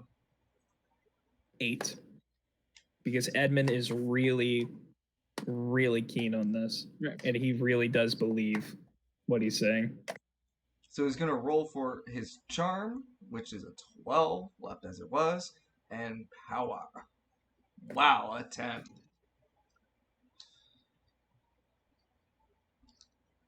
I don't know what the DC is. That's your choice, not mine. Hey, 8. It was 8. So he passes. Yeah. He talks sympathy into you and goes, Edmund, I promise you, another time I will not hold you back. But this foe in this place is not our battleground. It will be our grave. Let us walk with our lives and fight. Edmund. This is the only chance you're ever gonna get at this. Look at him. The most vulnerable this fucker can ever be, and you're letting Lucian walk away. How many more people are gonna die the moment you walk out of this building? That little phone there? That's not a phone. That's a guillotine. All the innocents' heads are gonna roll. Anatar And you're spends letting- spends an AP and uses his anima shadows to make a better connection between Edmund and Anatar. Because Hi. essentially he gives you a power upgrade. He chooses one of your stats. What stat would you like to get upgrade to? Intelligence. You get a bonus to your intelligence. While he has his connection with you, he has a better control in this three-way phone call now, and goes, I need you to shut up. We are not throwing our lives away. You act like I can't protect you and your fucking friend over there. It's such an easy task. You have any idea what I could do? I can I do can this. That's so Anatar grabs Anatar grabs Edmund by the arm and pulls him towards the elevator. As Travis we're walking? Oh, okay, we're walking. Come. Just before like the connection between Anatol, the whole mental connection breaks. No, he's bringing him along. He's holding Anatar with his arm. Like Anatar's holding Oh. Edmund arm to arm and pulling him Can you towards guys the hear elevator. me? Yeah, we can hear you. We can hear you. Okay. All Hi. eyes will just be all eyes Hi. just shrugging. You know, trying to be the good person in this scenario. That's all I. Hold on. All Eyes is making a really good point. Edmund. They stop at the elevator entrance. You're going to risk our lives over this gambit. I'm not going to risk. He can protect you. That's part of the deal. I just have to be very, very specific. And then what next, Edmund? This is the same thing that one shot Novus. Yeah. Novus was something but putty in my hands when I was done with him. What a fun field day that was. Come on, Edmund. Say the words. And then words of mentioning Novus as All Eyes does. There's a brief voice in the background that goes, Am I called? Did someone say my name? Shit. It's very faint.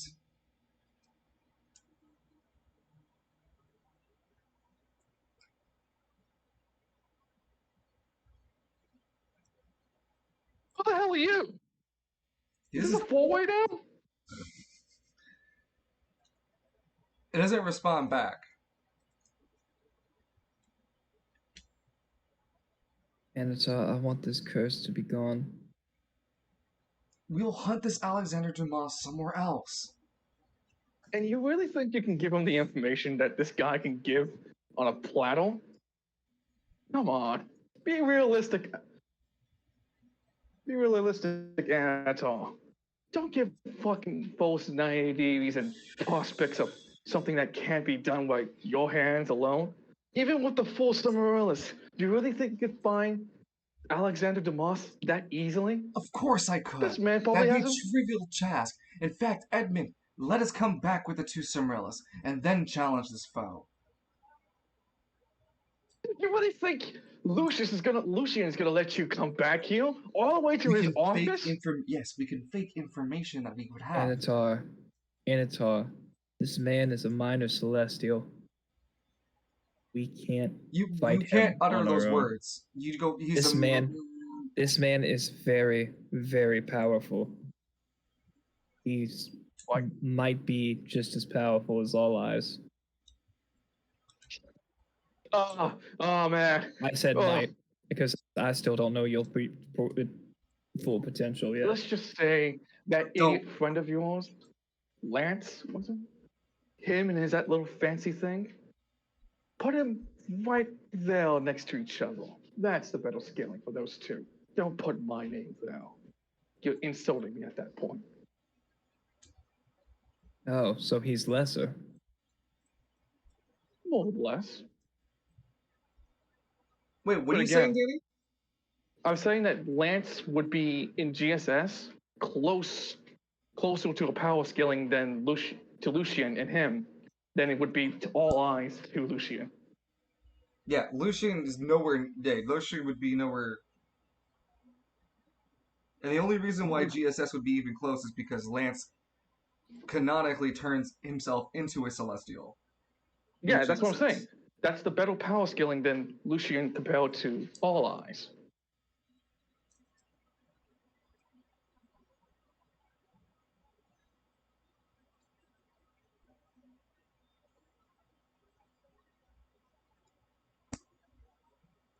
Oh, we don't have all day, and they're probably going to rev up those machine guns soon. Anatar, I want Anatar to pass another charisma check because Edmund's vice is kicking in. Very well. I can even roll it at a 10. So yes, it's going to be a lot higher than an 8. Yeah, a 10. How's that? Yeah. I rolled a 10. Damn. Edmund, I can't speak any more reason into you.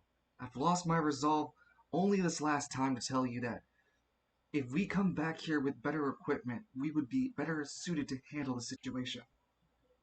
But if the issue. If you really must throw your life away, Anatar, I'm not going to be able to have my body for 12 hours. If we come back and I die in the assault, it's going to be more than just 12 hours. What about the anima users that we had to bring back? Huh? Do you not think that these men of this organization would take a chance to imprison them? If you were to kill the Sorfent before it does anything, they'll be too confused and worried about leadership to worry about those anima users. Besides, you would know that Squad Zero is supposed to come around and, pick them all up. Edmund, my boy. You really think I'm going to be this charitable with my time?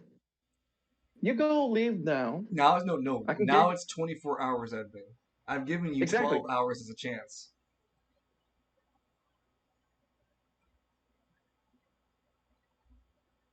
So now the offer is take my powers and I get to have your body for 24 hours now.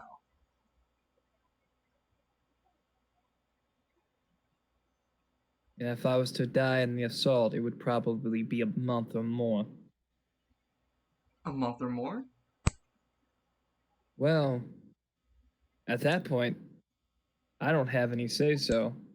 Now I do. What's Ed been doing?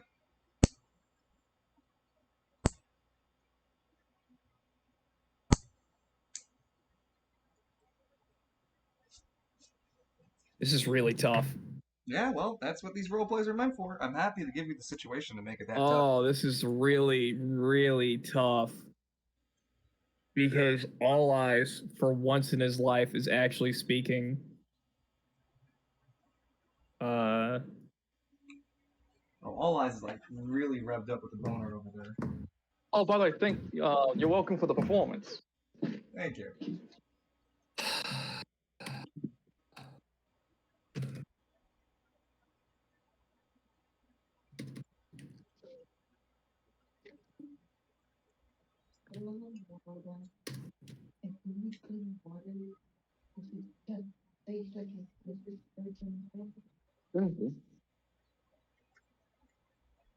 So, Loon, you got your copy? I did. Nice. What copy did you get? Scarlet. So how's your free pre-order in-game items going?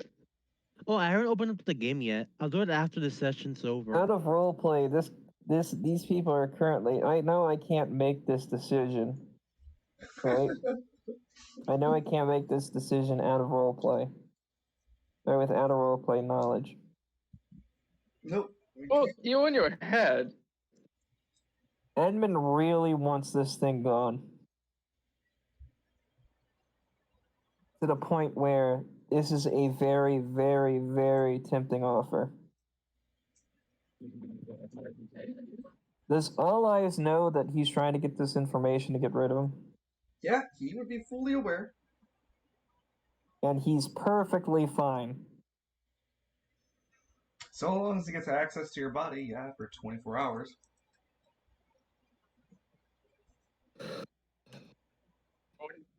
I will, as Dungeon once said, you have to be very choice with your wards if you're gonna do that. But you also have the option to opt out. You have the elevator right there for you. And Antitor did pass both his charisma checks. Anatar did pass both his charisma checks.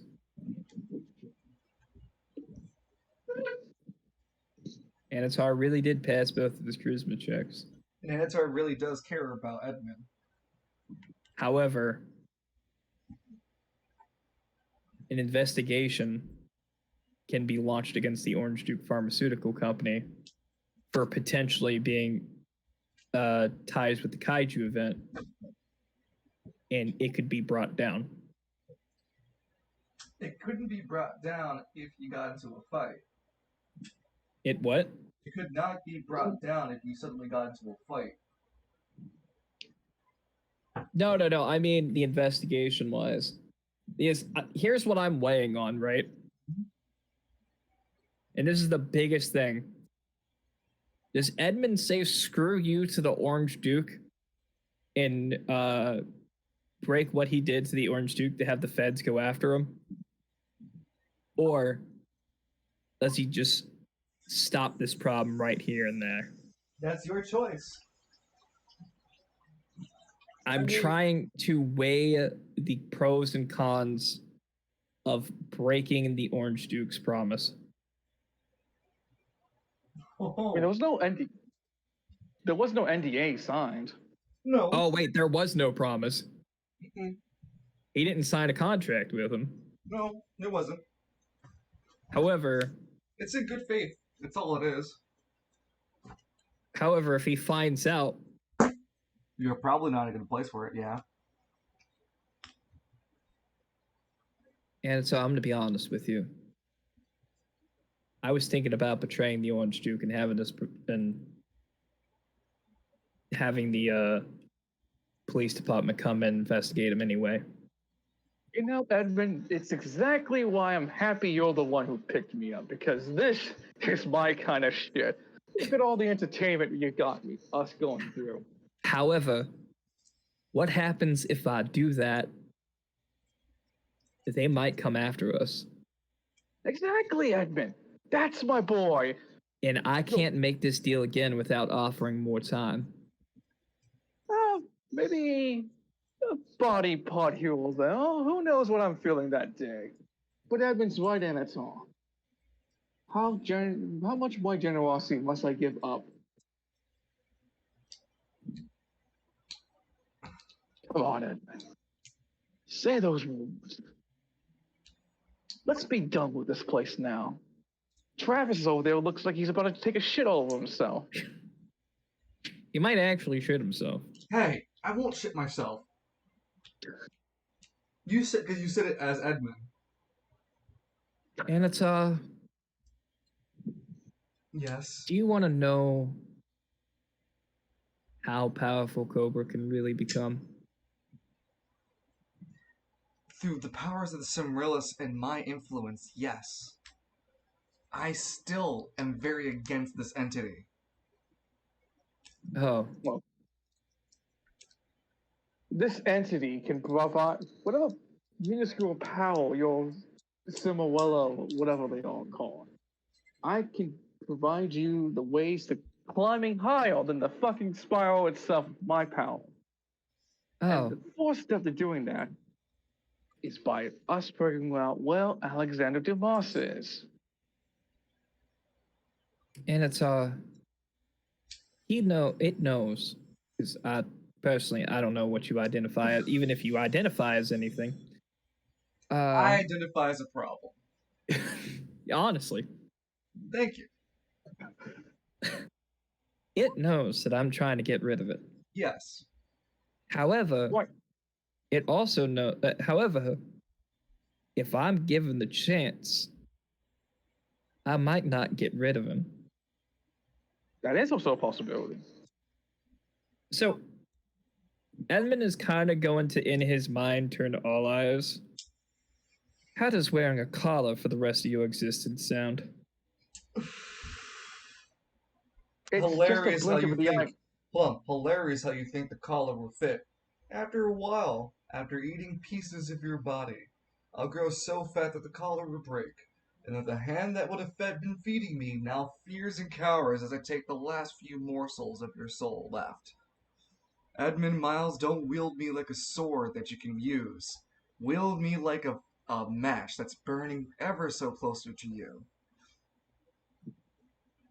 And hypothetically speaking, even if you figured a way to keep the collar nice and tight along my throat, he points towards Edmund. All I have to do is play the oldest game to mankind. He leans in, the waiting game.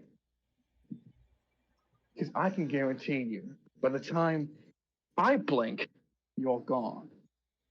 So, choose what you want to do wisely next.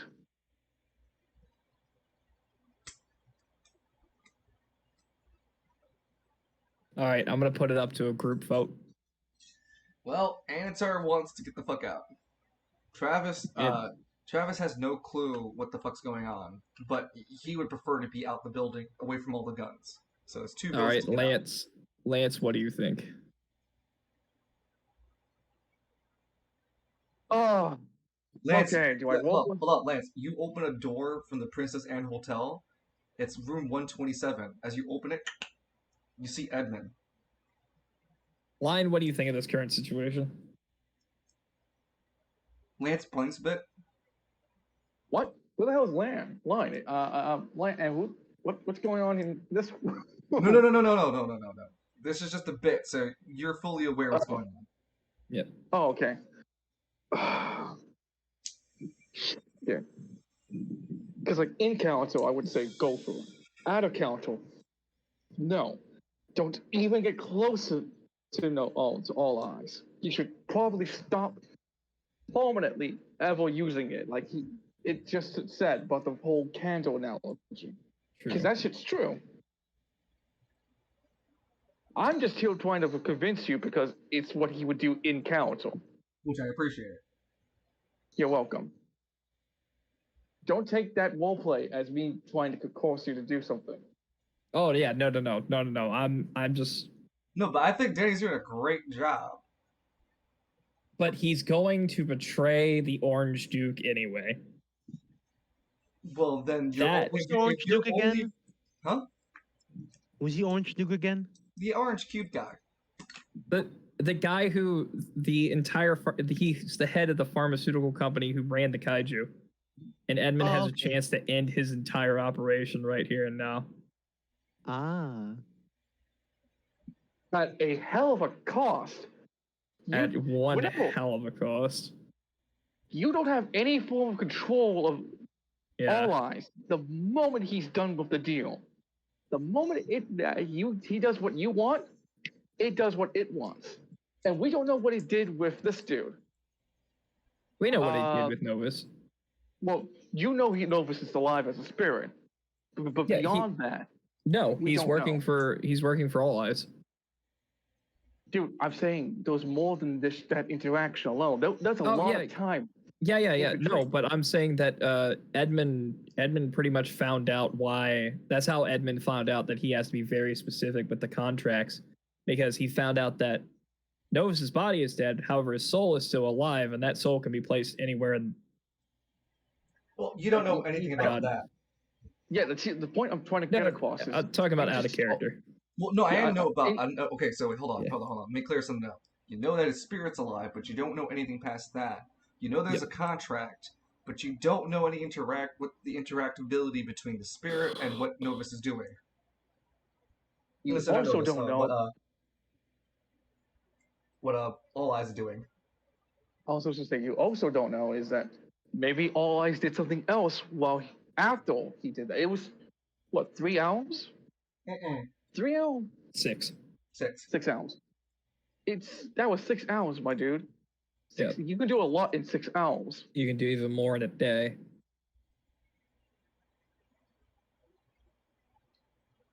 And no, All Eyes is likely not going to take a deal or you tell him to sit down for the rest of the day.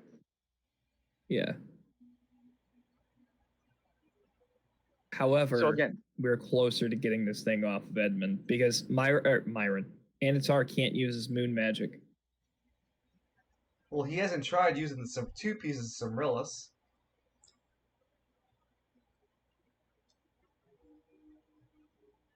my vote still no, Evie. I'm sorry. So we got 4 votes for no. Bloon, What's the matter? are you aware of the current situation? Only that there's a deal, but I don't know the high cost. Edmund gives up part of his soul to use All Eyes' power to kill the Orange Duke and get information out of him that he needs. However, All Eyes has his body. All Eyes has his body for 1 day, and All Eyes can pretty much do whatever he wants. And the last time All Eyes took over, what did they do after killing Novus? I guess whipped Novus into submission, and then we don't even know. He pretty much fucked off. He could have had a vacation in the Bahamas for all we know. Or sexy party. That's why Edmund was sore. Yeah. So far, the votes all seem no, so does it really matter at this point? He's gonna do it. I think Evie's still gonna do it. I think it's still in you, isn't it, Evie? He's just trying to figure out a good way to word it. No. Edmund's not gonna do it. He pops away. I'm not gonna do it. However, before you go, you might want to hold on for that 1 day deal, because I am going to betray the Orange Duke. Well, I still got your eye. True, you can have my eye for the rest of the day. No, I'm not. Do you mind? No, you don't get it. You shouldn't be doing that. No, I'm well aware I shouldn't be doing that. Hey, could you do me a solid and look at those 2 giant hulking figures for a second? Just want to confirm something real quick. Edmund's gonna look at the. Wait. What's the worst that could happen? Edmund's gonna look at the 2 giant golems. They both turn their LMGs at you. And they both order you they both order you down to the ground in an unghoulish voice. You see, Edmund, that they are simply energy constructs within a bodysuit. They make the outlines of a human being. They glow in orange energy. Down, ground floor. Oh, so they're ordering us down to the ground floor, not down to the actual floor. No, onto the ground now. Oh, well, Anatar, looks like we don't have a choice. Edmund, no! Wait, are they ordering us to the ground floor or to the floor of the actual... laying on the ground, go prone. Yeah. Anatar, we fucked up. Edmund, we can still just walk out. We can't walk out. There's 2 guys aiming LMGs at us, telling us to lay down. We comply and let them, do their thing, and we get out. Hey, man, I'm cool with that idea. Like, Travis is already laying down. Let's just, listen to what they say, and we the try LMGs to get... begin to, rev up. Lie down. All right. We're gonna lie down. However, Edmund's still thinking about something. Edmund, you're stuck in the thought of what the fuck you just saw and the rush of information that came with it. It's too incomprehensible for you. You can only gather the few bits with the limited time you had the chance to even look at them. They're souls in metal constructs. They have various names. You can't put together their full name. It always jumbles up. No. We pissed off the orange duke by looking at him, didn't we? You don't know that. You hear the doors behind open up and go, "The fuck did I tell you about your eye?" I was turned around. I'm sorry. No. You looked at my boys. You looked at me. Fuck, I knew that this thing was gonna come bite me in the ass one day. It's fucking Dumas's goddamn tricks coming to fucking haunt me as it always does. Look, man, you're part of it's his cursed joke, as far as I get it. And, I don't want you or your shit here. I can do you a favor, though, and cure you. It's gonna just have 60 barrels worth of lead into you. Gotta make sure you stay down. Because I know that Can we leave? Huh? Is leaving still an option? No, unless you're willing to sign an NDA. Hey, Edmund, why don't you tell this smartass what happens when we die? Ed Likes to call me a sick joke. Why don't you tell him how fucked he is at this point? So, All Eyes, are you giving me permission to tell this man what happens when I die?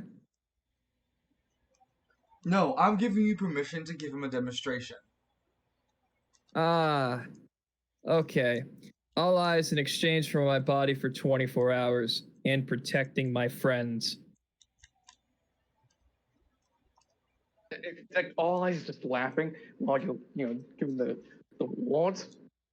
Well, he's going to say this as loud as possible. Mm-hmm. Make sure Anatar and Travis get out. Anything else on that list? Get me the information I need about this Alexander Dumas. Very well. All right. And, You think me some genie. lay waste to this entire building how you see fit. Very well. With everyone inside it. Oh dear. That's a little bit of a contradiction. Excluding your friends, correct? Yeah, excluding my friends. Very well. But you have... I can see fit with the building and all the inhabitants within it, so long as they're handled. That they will not be. Hold on. That they will not cause an issue, harm, or dealt trouble to anyone in Spiral City. Correct? No, I want you to destroy them. Leave nothing left. Very well. I will destroy them. Including their souls. Actually, specifically, as you're destroying the orange duke's... Hold on. This power. The funny thing as you're destroying the orange duke's soul, I want to watch. As you're destroying this entire building, I just ask one thing. As you're laying waste, I want to watch. Well, I don't have the power to kill a soul. Wrong person. No. Absolutely not in my realm. It's more of a metaphor. I want you to destroy them so much that God or whatever being has trouble recognizing them when they get sent there. Oh, well, I will handle this place accordingly. Don't you worry. They will be destroyed, as you request. Every inhabitant and everyone in here, in exchange for your body for 24 hours. And the protection of your friends. And the protection of my friends. Very well. Will you just shake this poor sinner's hand? Anatar, I apologize, but they're gonna kill us either way. Edmund. I'll see you in the Sauntering Stallion in 24 hours. Edmund Oh, shakes his hand. before we disappear for good, Anatar, you should have stopped me from asking him to look over. He smiles over at Anatar. See you at the Sauntering Stallion. Are you ready? Yeah, out of roleplay, you really fell for that tooth and nail. You know that, yeah, right? yeah, I did. Yeah, I did. I should have saw that coming. And Edmund shakes the purse in his hand. Travis and Anatar look at the sub-visage of a large demon, damn near demon. It don't know what the fuck it is. It's just a shadowy entity with yellow eyes and smile to boot. It holds its sickly right hand and left hand up as its body is just immersed in an ever-growing pool of darkness, so you don't even know its true body size. The sudden appearance of it make the guards turn at their LMGs and open fire right into its entity. But casually, All Eyes lifts its right hand up and waves its claw through the air and cuts reality, showing an entrance to the Sauntering Stallion. And with his left hand simply pushes Anatar and Travis into it. Go now. That is part of my contract to keep you two safe. This is like has his mouth agape and wide eyes, the whole thing. The portal closes behind, and the cutscene only continues for about 10 more seconds for you guys. As All Eyes looks at the building, and then looks at Lucian. Ah, Lucian. We have much to discuss before the redecoration that must occur. Come. And then the scene fades, as we see All Eyes actually grow smaller into a humanoid form that kind of still slithers around in this darkness pool underneath it. But now it has like articulated arms and legs and height. And it would be the typical height of Edmund, actually. Trivia fact. It's actually Edmund's height. And the cutscene Why would it ends. choose to go shorter? Huh? Why would it choose to go shorter? To have a civilized conversation. As long as that civilized conversation ends with bloodshed, because Lucius is part of the... Yeah, he has 24 hours to kill them. You didn't say how fast or how long. True. Yeah, so the scene cuts. Should have been more specific. Yeah, the scene fades as now this day will pass as All Eyes will destroy this building, and you will get to get the vision of it too. You will get to watch it as promised. He did specify everyone in the building dies too. Oh yeah, he plans to for you. He's got this covered. Don't you worry. Anyway, we'll fade back to this scene at the end of this session. You don't have to wait till next session. But we have to go right now to Danny. I imagine Lucian is like, fucking, I hate Dumas so much at this point. There's nothing else to discuss. I'm not going to get into it. Gotcha. Lance is looking at the 213 door. Edmund and Anatar were having a staring contest with All Eyes, and they both blinked at the same time. Huh? Yeah, man. Dude, you gotta be really careful with me when I roleplay other characters like that. I may act like an idiot a lot of the times, but I'm very crafty with my shit. Craftier than I give him credit for, because shit, he caught me too. I was just watching like, damn, well, that's basically what All Eyes would have, like, better than I would have said, probably. Honestly, that's pretty good. I should have just like said, oh, you know what? Oh, no. But no. No. We'll have to figure out the rest of it. That just means. And Danny, you couldn't open a number 2 door. You're on the first floor. Oh, so it's 132 then. 132, yes. That's the door you opened. There's a slight cold breeze in the air as you walk through. You see that you are transported to a lake that you've never been to. It's frozen. And you can see that the lake is frozen. and there's snow everywhere. Something that you very rarely have seen yourself in your own life.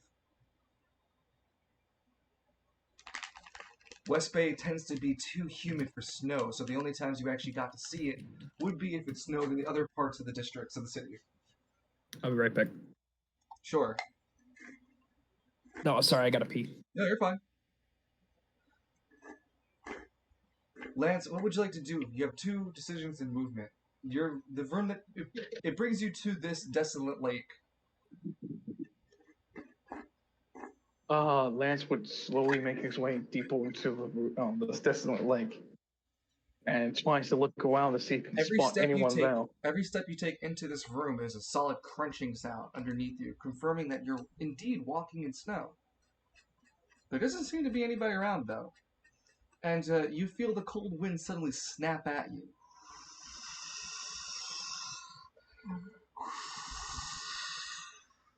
Like daggers. Lance is like doing his best to ignore the cold, as he's like more trying to figure out if there was someone here to help. So he like puts his hands to his face and begins to shout, is someone there? Hello? Yeah, and as you do so, you begin to see a figure dance across the ice. She has elegant movements, and she seems perfectly dance to a music you can't see, Lance.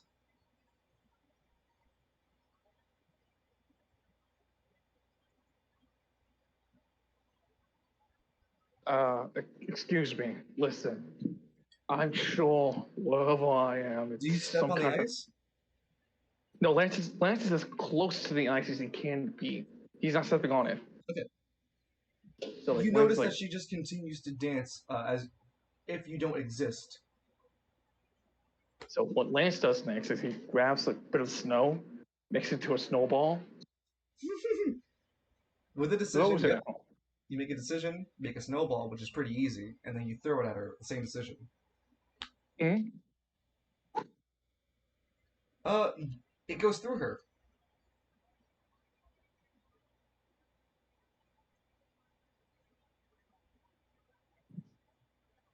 Yeah, man. Yeah, no. What was I expecting? Dealing with ghosts. Isn't that white brain? You feel yourself a bit calm about realizing that the entity is a ghost. You get +5 sanity, putting you to 85.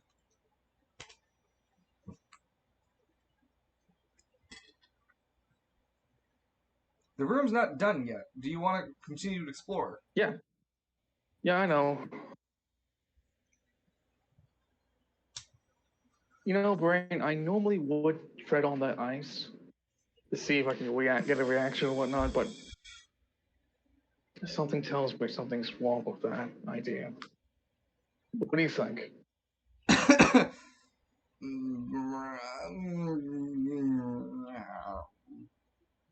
Pudding. Really? Pudding seems to be relatively unharmful, a relatively undangerous object on the scale of danger. So you can interpret pudding to be as it's pretty safe-ish. I mean, the ice doesn't seem like it'll break structurally wise when you look at it. It looks like it holds your weight pretty well. Well, it's like more like a lady would attack me when I step on the ice. She's not reacting to me right now, and I threw a fucking snowball at her. Yeah, I know, she's a ghost. What's a foot gonna do to hurt you? You can pull your full foot back, can't you?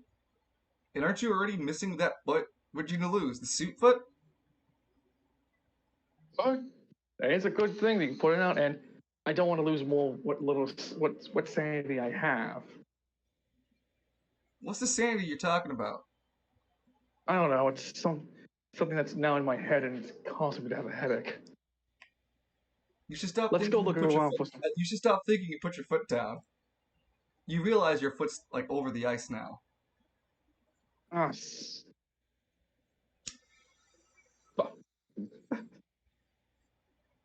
Lance peels back his foot and slowly makes his way towards another spot of this icy lake. He's going by. Well, he's at the ghost. He goes to the left to see if there's anything there. You notice that as you walk this side, that there seems to be the same ghost, but now dancing with someone else. It seems to be a male figure.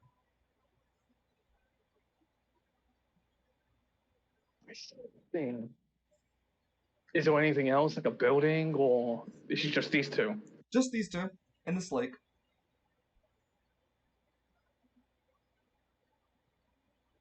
Lance puts his fingers to his lower, like, one of his lower lip to rub against before deciding to go all the way to the right to see what happens. You see that in this scene that a dance happens across the ice, and tragically the ice breaks, and underneath the female ice skater, she falls into the ice. Oh no. There doesn't seem to be a response or even a will of interest from the lover. In fact, seems to simply just walk away, like get over to the ice to see her go down, but then walk away without attempting to help. Lance kind of just takes a deep inhale. Okay, I think I found maybe what I'm looking for. So he gets to the edge and he takes another deep gulp of the cold air that stings and pings along his warm throat. Clenches his hands, building up all the courage in him, having no idea what's the causality of what he's about to do. But what he knows is something tragic happened, and if he could, he's gotta try something at least. So he puts his right foot forward and puts it right onto the ice. As you do, you feel that the color of the skin, you feel reality shift around you. You're monochromatic now, and you step into a as cold day. Now you're in a memory within the memory. God, we're going Inception in this bitch. Anyway, you see ahead of you the same couple dancing across the ice. They seem to be quite enjoying their time together. Now kill them. You see that they're mere moments, like I'm saying, like about 7 seconds away from falling into that ice. Lance realizing that he gets on one knee and begins to full sprint forward. As you full sprint forward, you begin to notice that you are the weight causation for why the ice was breaking, as your heavy footsteps and the suit caused the lake on your side to begin to break. You begin to speed through, and you can easily keep up and get past this falling ice, but it's falling behind you. And the structure of it won't survive. If Lance continues running at this pace, would he catch up to Hole? Yeah. So that's what he's going to do. They would both end up noticing within 3 or 2 seconds that you're running at them, because you are a full tall ass man running across the lake.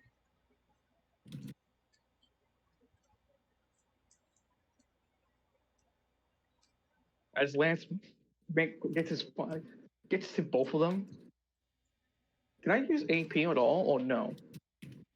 You don't feel the presence of God's rockabye around you.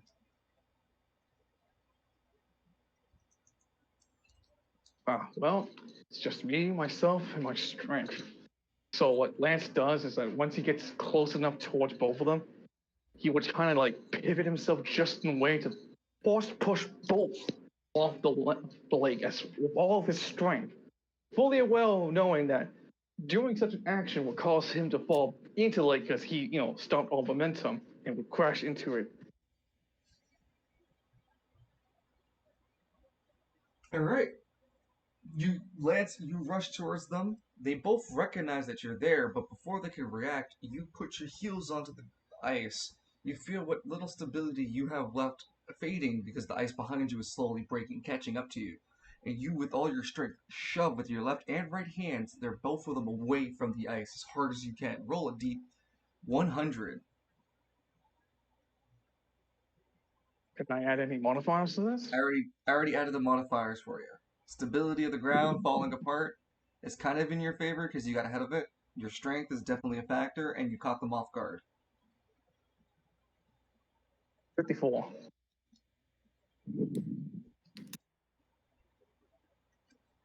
You're able to shove them off to the shore, and as you do, you feel yourself fall into the icy depths of the lake, and you commit yourself to taking 20 sanity damage.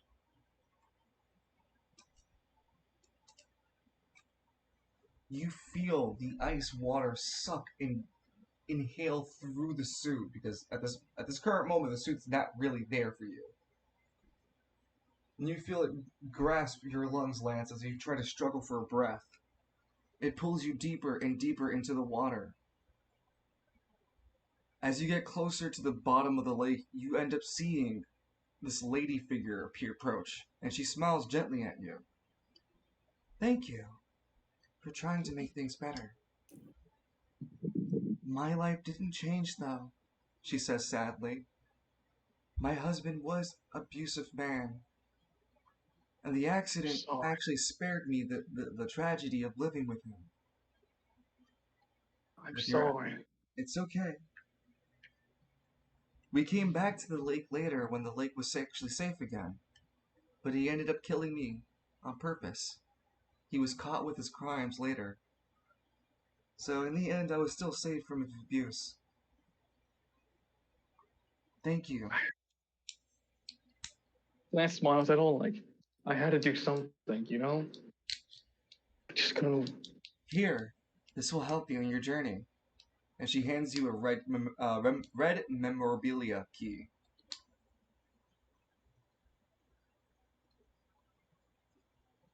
Lance takes it. When you take this key item, these are just colorized for the area. There's no significance to religion here. Gotcha. I hope you enjoy the afterlife.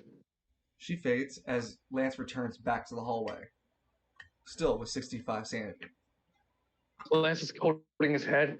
He's like, okay, come on, just. Lance, you feel like you're done with this first floor.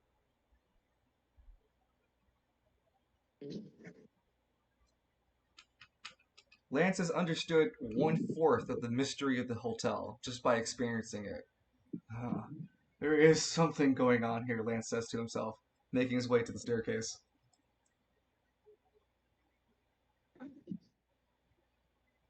There's gotta be something for. Lance is gonna try to look around to see if he can find something to help steady his mind. There's nothing else on the first floor for now. Well, I know, that's why he's going on to the second floor to look for something like that. Well, actually to the ground floor, because he was trying to figure out if there's something on the ground floor to help steady his, ever-troubling mind. Because he's now swearing he's hearing something behind the whispers in the shadows. And he knows that's not pudding being whispered. Wait, is he worried that it's pudding being whispered? Or what was the priority, Lance? Shouldn't you be more scared of the whispers Lance, than luckily for you, what? as you're making your way to the staircase, there is a map that kind of it's not a map, but like a signs that tell you where stuff is. This is the first floor where the residentials live and whatnot. It also has a cafeteria because we previously established that last session. So, on ground floor, there is the entrance area. There are no guests on that floor, but there are like ballrooms. There is a library, and there's a hospice down there too. The hotel basically has their own supply of like medical staff, chefs, entertainment down there, and whoever Lance, Lance figures the best course of action is to make a quick stop to the hospital. Maybe they have something for him to help with his mind.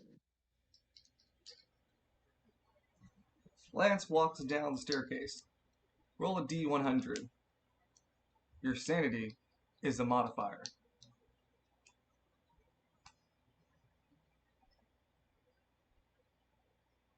Oh, I can't tell that's good or bad. it's a 1. You perfectly pass. You're good. Nice. Oh, Yeah. You make down the staircase perfectly fine. You find yourself in the more stable portions of the hotel. The temporary space doesn't dissipate here. So you'll always find, like, the ballroom here. You'll always find the, there is a cafeteria specifically down on the first floor. There was just the ground floor, but you just made one on the first floor, but it's not really there.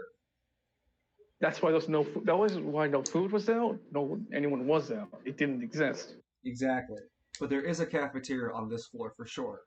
On the ground floor. So yeah, so what Lance is going to do for us is head to the hospital to see if there's something there to help him with this one. And then he'll proceed to the cafeteria afterwards. You find that the hospital is much more like a door, a glass door, that is. And it says on the side, knock real hard if you're hurt.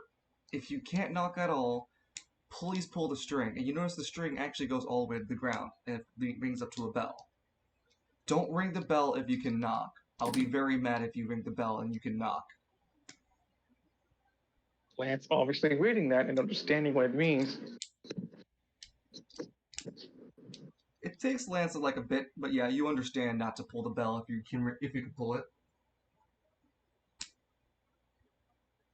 Yeah, he does like 5 really hard knocks, and then waits. I'm going to say you're gonna have to roll me a power check right there, buddy, to see if you break the glass.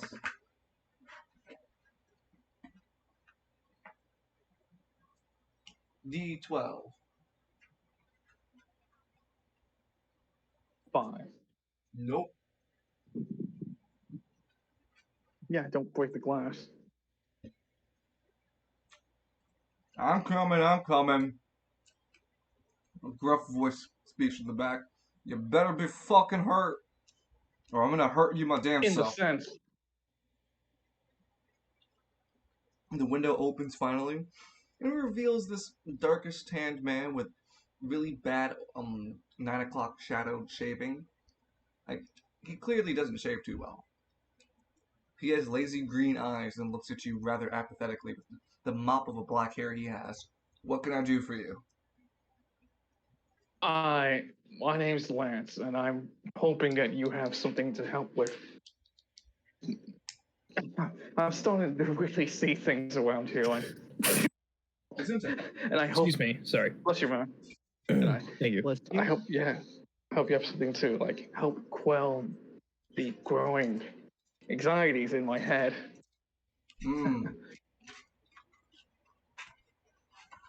I see.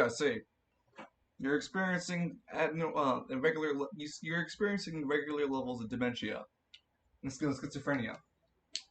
That's pretty typical of people who come. Yeah, it's pretty average. So average, in fact. Wait, huh? I was saying, wait, you mean that voice in my head is schizophrenia? I thought it was my brain talking to me. No. Don't confuse it. Those two are two different things. Don't listen to him. Don't listen to him, Lance. He's trying to confuse you. I'm the only true friend, Lance. Listen to me. Lance, whatever you do, don't listen to the voice in your head. Okay, I'm listening to you. Relax, man. Lance is kind of like whooping his fucking face a bit, like he's kind of shifting his eyes a bit. Look, here, I have something for you, but you're gonna have to pay me. Sure, I got the money. You don't have the money. How much is it? Oh, 250. It'll heal your sanity for 25.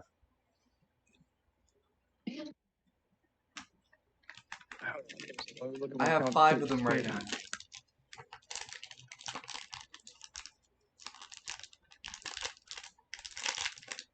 You said 250?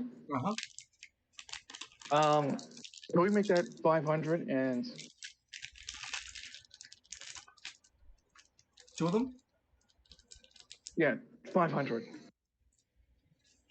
He takes the 500 from you, and he hands you 2 blue injectors. There you go.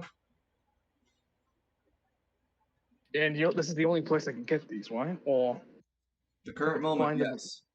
I patted them myself. They're called sanity droppers. Before I go, is there any advice you can give me how not to lose my mind? I'll give you a tip for 1,000 gold. Lance pulls Tip of out. this. Lance puts 1,000 gold to the table. Anything helps here. Lance, you hear a whisper in your ear and you lose yourself a bit. You lose 5 sanity. Understanding the macabre nature of what he is requesting you to do. I can't explain it. It's not really a thing, but it's so terrible between him and Lance that Lance loses a bit of sanity. But now your intelligence is now temporarily a D6. It'll stay a D6 until you leave the hotel. Gotcha. Lance just kind of looks at him like, I warned you. He shrugs. kind of like with kind of big eyes before Lance just kind of jabs his own neck with one of the sanity draw pulls and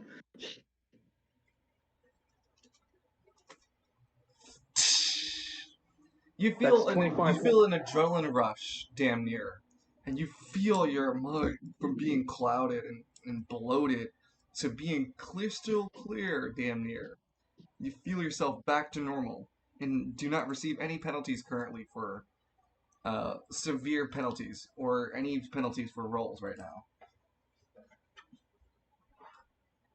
We'll have this door. I'll always be open. Come back and just knock real hard if you need me. thanks. I'll do that. What's his name, Danny? Yeah. Hey, wait, I didn't get your name. The doctor turns around. Sebastian. Thanks, Sebastian. Don't worry. And He closes what the is door behind Lance's him. sanity? Huh? Yeah, what is Lance's sanity right now for him? I don't know, Danny. You have to tell me. Otherwise, I took all 5 of sanity. Well, you said you said these things give 25 sanity back, right? Correct. Yeah, so that means I'm up to 85. You are accurate. Lance kind of rubs the bridge of his fucking nose before decides to make his way, as he stated, to the cafeteria. The real cafeteria. Yeah, you see at this time of day that there are only a few people actually eating here.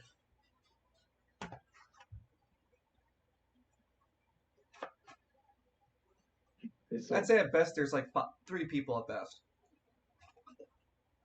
gotcha. So, Lance is There going is to a do is grab cafeteria some. lady waiting to serve anybody. There seems to be food.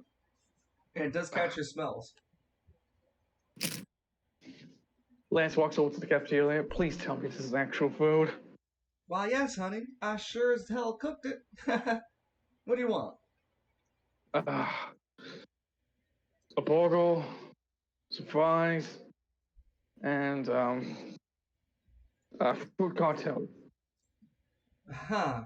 Okay, well, I got steak, some macaroni and cheese, and how about some collard greens? I'll skip the collard greens, and you can. Is there any apple juice? Sure, I can get some apple juice. Would you like a bib too? Yes. Lance just kind of sighs a bit. Barbecue sauce. Very well.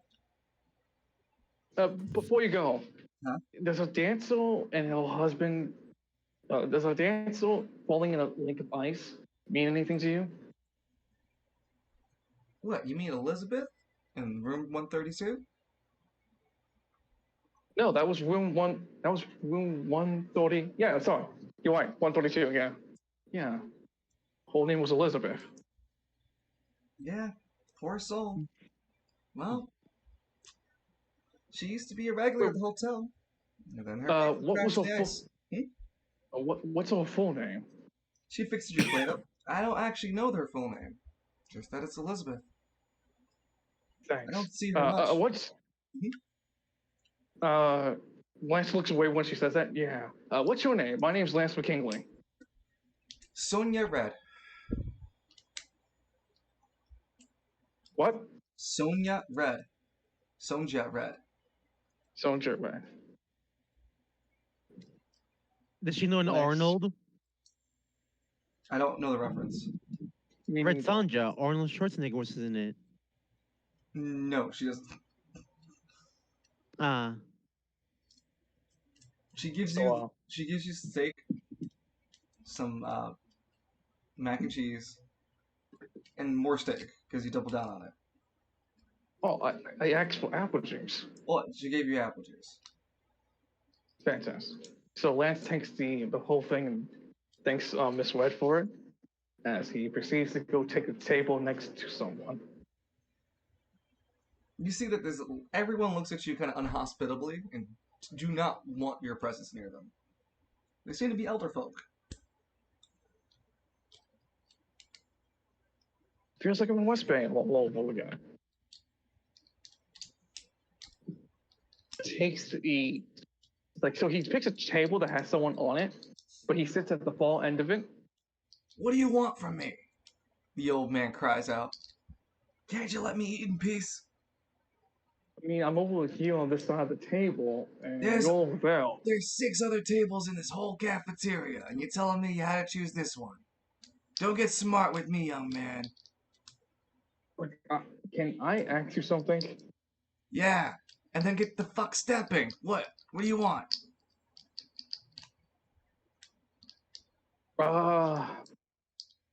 I know of a woman named Elizabeth. Do you know anyone else who lives in this place? No, not live in this place. Who frequents this area? You know, the It's a hotel. bloody regularly? hotel, man. A lot of people come and go. You come and go. You want me to tell you everybody who gets here? You have to talk to the receptionist. Maybe they have a full name and list of everyone's name. Not me. Now, I want What's to eat your in name? peace. My name is... Get the fuck away from me so I can enjoy my hoagie. Lance looks. What is he actually eating on his plate? He's actually eating a hoagie. Lance gets up and proceeds to go to the other table. By yourself. Apparently, God. You enjoy the meal by yourself. A nice warm meal always fixes the heart and brings one closer to its mind. You gain 10 sanity. 95. After Lance is done, he before he goes, I guess he will try to talk to someone else that isn't the old man.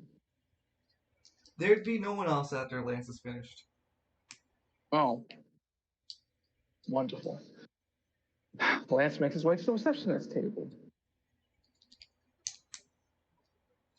The man with jet black hair and his jet black suit appears. Why, hello there, lads. What do we owe the pleasure to you, Mr. McKinley? I'm here to ask about Elizabeth, Ah. resident within 132. Elizabeth Downer. What about her? I met her, and I tried to change her fame. Didn't really work out well. But Lance produces the red object. She gave me this. Seems like you found one of the pieces that you needed. You'll need two more pieces there on the rest of the building. You'll come across more of our residents. Beware, though, the upper floors are less kept together than the third. The higher you get, the less unstable things get. I noticed that with the fourth floor. You haven't noticed anything just yet. Clearly. Can I look at the receptionist? No. The guest list. No. The reception book? The guest book, yeah. The guest log. And why do you need to see that, Lance? I'm hoping to figure out a clue to the next place I might need to go to. I can't give you freebies. You have to go there blind. It's part of your journey.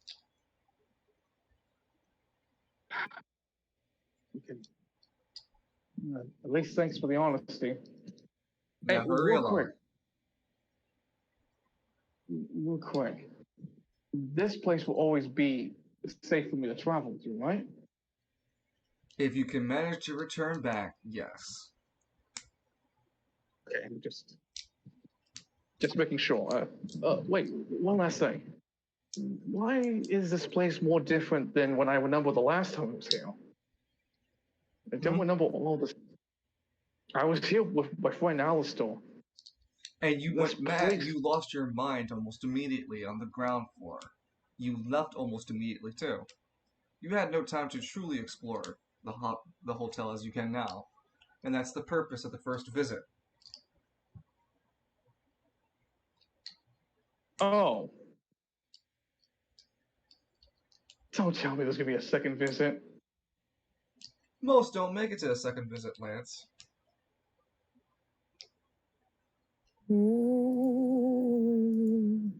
I just kind of glares at this thing real quick. Okay. I'll see you when I get back for the second floor. Good luck, Lance. You'll become a resident, Lance. We have a nice That- floor. that We have is- a new opening on floor for room 333 for you, Lance. Lance keeps that in mind as he goes up to the second floor. You can check out any time you want, but you just never leave. Hold on. Well, The hotel's staircases do not connect to each other. So as you make it to the first floor, you have to navigate the first floor to get to the staircase. You have to spend 2 decisions to get to the staircase. That means rolling event dice. Wait, are you serious? Yep. I'm on. Wait, what floor am I on? Now you are on the first floor. So I need to make 2 decisions to get to the elevator. This is not an elevator. It's a staircase. That leads from the first floor to the second floor. Yes. Stupid fucking.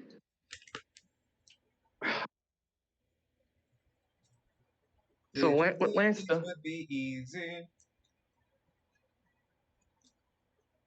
As Lance begins to make his way, he kind of puts up his guard, so he's not gonna get so easily caught off guard by a jump scare or anything like that.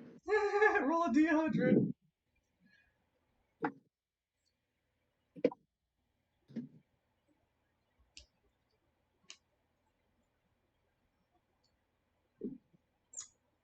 boom! Dun, dun, dun, dun, dun, dun, dun, dun, dun. Lance is walking past the door, and it bursts open behind you, Lance, and there's a skeleton that appears. Let's praise not the mythic and does not alert anybody. Lance, you see a skeleton burst in front of you. Ooga booga booga, it yells.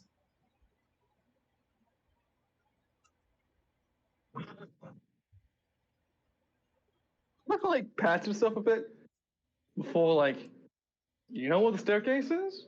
He points behind you. No, I came from that direction.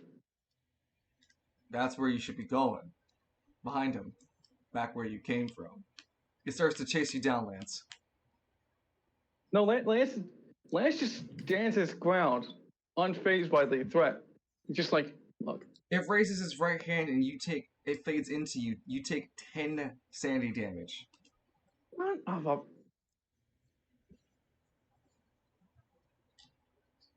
I'm sorry. What was the jump scare? A skeleton. Skeleton. Specifically, it's Edmund Skeleton. Provided by All Eyes. It has his tattoo on it as it passes away. Huh. Anyway. Just... You find yourself... And right behind it is your mother's. Well, if you find yourself closer to the staircase, roll another d100. If that was a 100 exactly, could it have been just like his mother's lifeless corpse just thrown in front of him? No. I would have done something a little bit funnier.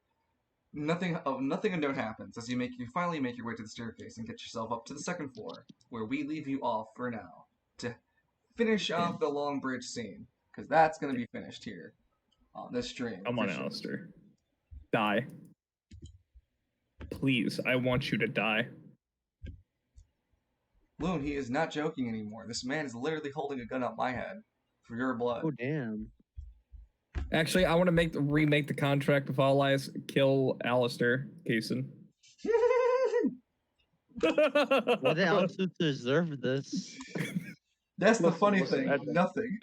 Nothing. Listen, listen, Edmund. If you want me to do that, you're gonna have to give me your body for a year, because that's a lot of plot on what I gotta peel off. It's a lot of plot armor. Yes. Now, no. You see, you could take his soul kind of like you did with Novus. Think of it as my gift to you, actually. Make him one of your followers. He's really smart. A year. His dad is Dr. Wireless. Mm-hmm. Oh, 2 years. Wait. That's not how this works. Anyway. Alistair, roll for dexterity and speed. Okay. We're in the third turn of combat. Alistair, this is Alright. all a joke. I'm not actually. I don't actually. I know. I just wanted to make it clear. But yeah, I hope you guys are enjoying the session so far. Oh no. That's an 11, so back to a nice little speed boy. We should have a Deadpool. We should have a Deadpool arranged to see who's going to be the first player character death. Wow. I think it's going to be Lance. Realistically, I think it's going to be Lance. I'm trying to get Lance too. Honestly, I'm willing to put up. Let's make it real. Let's make it an actual bet. Whoever dies first has to eat a dry Popeyes biscuit. No, we can put some actual player gold in there at a later time. I mean, it's just fair. Just divvy up the pot to the person who believed it was the person from their inventory of gold, because they won't need it. They're dead. it's probably gonna be fucking Edmund if he keeps using all us. Hey, that sounds like a possibility. I keep forgetting Falcone is now a D8 in both of these things. Fucking speed demon this motherfucker is now. That's he's only rolled 8, and now he's rolled a 10. Goodness. Yeah, he's a fucking speed demon. And that's Nero with the fucking 12. Good shit, Nero. So, Demon looks and notices that Nero's back. And would you believe it if I said it spent another decision to kick Nero again? Back into the water? Back into the water. Yeah, don't you do it. Don't you kick me. He'd actually have to crit for this roll, too. No, there's modifiers, I forgot that. Holy shit! Holy shit, he critted! He fucking critted! Oh my god, he critted. Ma, get the camera, this motherfucker critted Nero into the water again! Thanks for reaction to prevent that, like as he's flying, open up a portal and put him like over here. He's still gonna move the momentum of, hold on. Yeah, of 7 feet. So where are you gonna put him? Will that hurt him though? He's gonna fly 7 feet anyway. He's gonna hit concrete. Never mind, the water will be softer. He's still gonna take damage for every tile he's flying.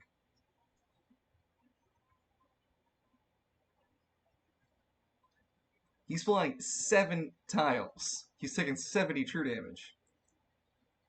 So he's gonna get that badly wounded no matter what. Correct. At least on ground you can reach him. In water he's gone. Fine, I'll put him right next to me. Okay. Shit. There's a problem.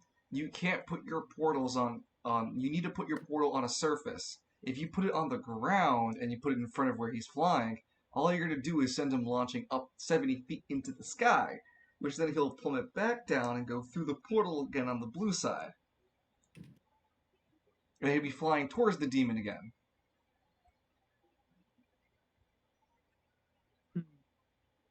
I can't send it into the car because that sounds dangerous. If you place him on the car facing where you see the door, he has to go forward.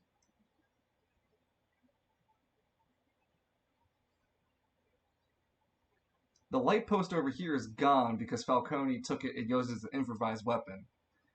The only other thing I could think of it would be that there's railing on this side over here where the edge is, and you could make a portal, but still, since it's facing, it would be facing like this. It would be facing this way, so it would make a portal, and its speed would still go this way. So your best bet is probably to make a portal right here, because then it would go like a ping pong this way. Okay. Let's do that. Okay, I subtracted the AP.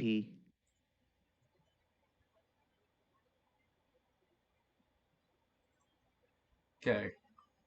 So as a reaction, you place down. Oh, shit! You can't place portals in the air. The only one you can is the green one, and he gets punted. You have to put it underneath him, but then he still skid over it.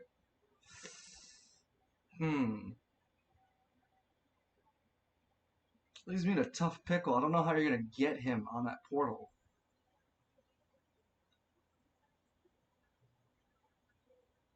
He could put the portal at the surface of the water, can he? He can't see the water. It's night. This event is happening at a different time.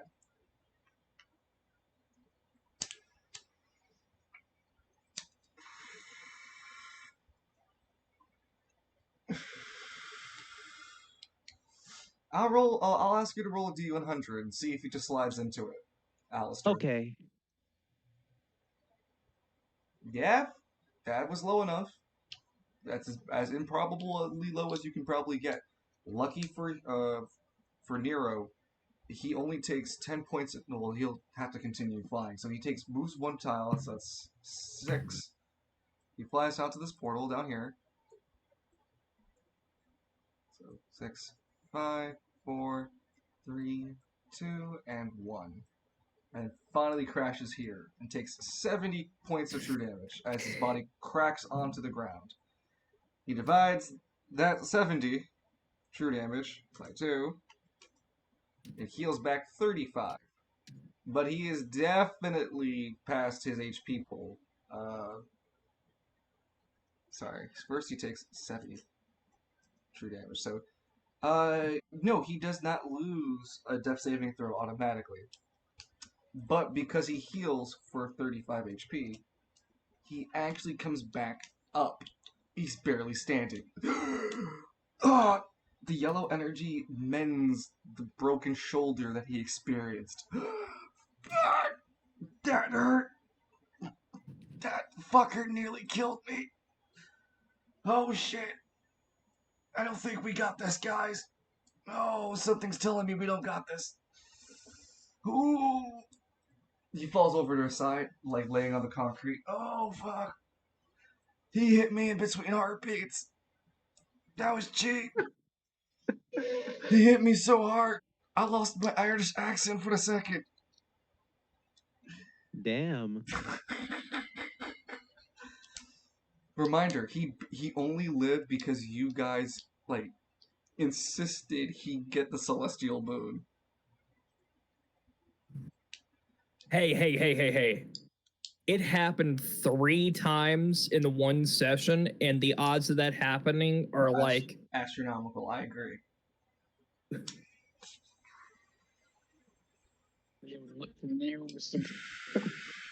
So yeah, the yellow light energy, the divinity that he's made a pact with, barely kept him alive against this demon. It's going to be 2 more decisions from the demon as it takes 1 swipe into Hell's Wrath. Rolling a hit, not rolling a crit. Well, I mean, technically it would roll a crit because of the modifiers, but I don't give this thing crits unless it rolls a 20 or higher. Anyway, this thing rolls a...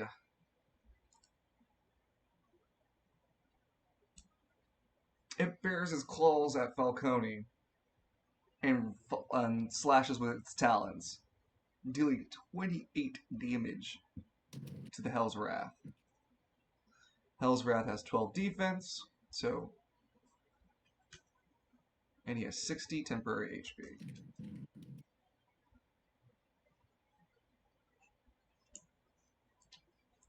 Actually, shit. Fuck. I should have revealed. No, wait. Yeah, I should. Okay, so I should have revealed something when Falcone beat this demon with the street light. Lamppost. Huh? The lamppost, right? Yeah. He did enough damage to hurt it then, but while demons hurt each other, they gain half the HP they hit from each other. Oh no. Yes, that's what I meant to reveal. So, only the damage they take, though. So, the HP that Hell's Wrath would have healed would have been substantial to anything, because Hell's Wrath hasn't received wounds yet. But now, hold on a second.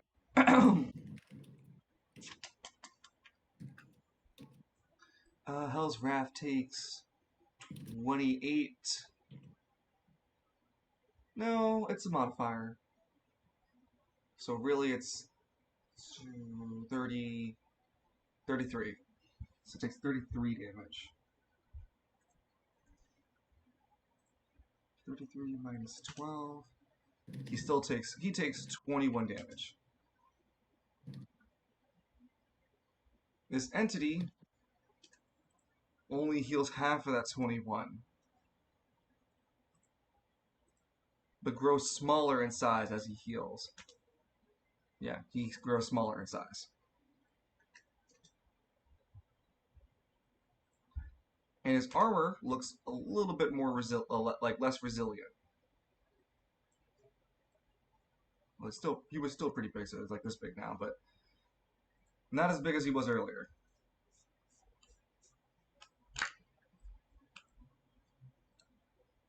And his scales don't seem as dense. Realizing this too, the demon turns its attention to Alistair and then attempts to swipe at Alistair. Rude. Hell's Wrath is going to roll for strength and make a strength and power check to grapple the demon before it can get a chance to even attack Alistair, because it turned to face Alistair. Foolish mistake. Foolishness, Dante. Foolishness. Hell's Wrath passes with an 18 and manages itself to grapple onto the demon, grappling its upper torso.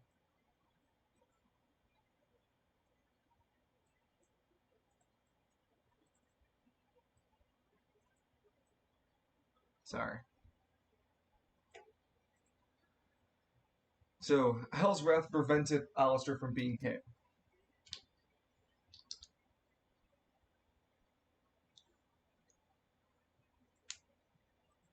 With that, we go on to the fastest of boys, which is going to be Nero. Nero is going to take out a medkit and heal himself. Oh, also Nero notices that he definitely has 2 charges in his gun now. Maybe 4 charges? Just 2 charges, not 3. He heals back for his max HP with the medkit. Holy hell, thank God we carry these things. And thank God I only have one use left. Okay. I'm gonna do a stupid. He looks at Alistair. Get back, kid. This ain't your fight, kid. But thank you for the backup. I appreciate it. You kept me from a watery grave. He spends an AP and spends a decision to grapple the other arm.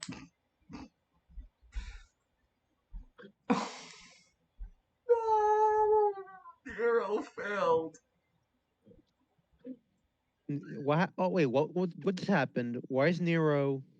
Because Nero used his AP to dash towards his bayonet, but he failed. So now he's just holding on to the bayonet. But he is pretty vulnerable to being hit by the demon. Oh no, we can't have that happen. And that's the end of Nero. Also healed himself, so he's back to full HP. Next is Okay. Alistair's turn. Nero told you to back off. This is clearly not a fight for a kid to be around, but he appreciates you backing him up the way you did. I'm glad you're back on your feet. That was pretty dicey though. Hey, I didn't become a father just for being, coy with my blade. Now get going. I can't have you getting hurt in the name of the yellow. All right, but that being said, Falcone, Spend let me one. know when you're ready to fire that shotgun again. I have an idea. You spend 1 AP to keep the portals open. Oops, that's right for not closing them earlier. Well, that's just upkeep is all. Can I just turn them off because I'm not using it at the immediate moment? You can. All right, let's just turn them off. I only did it for the reaction.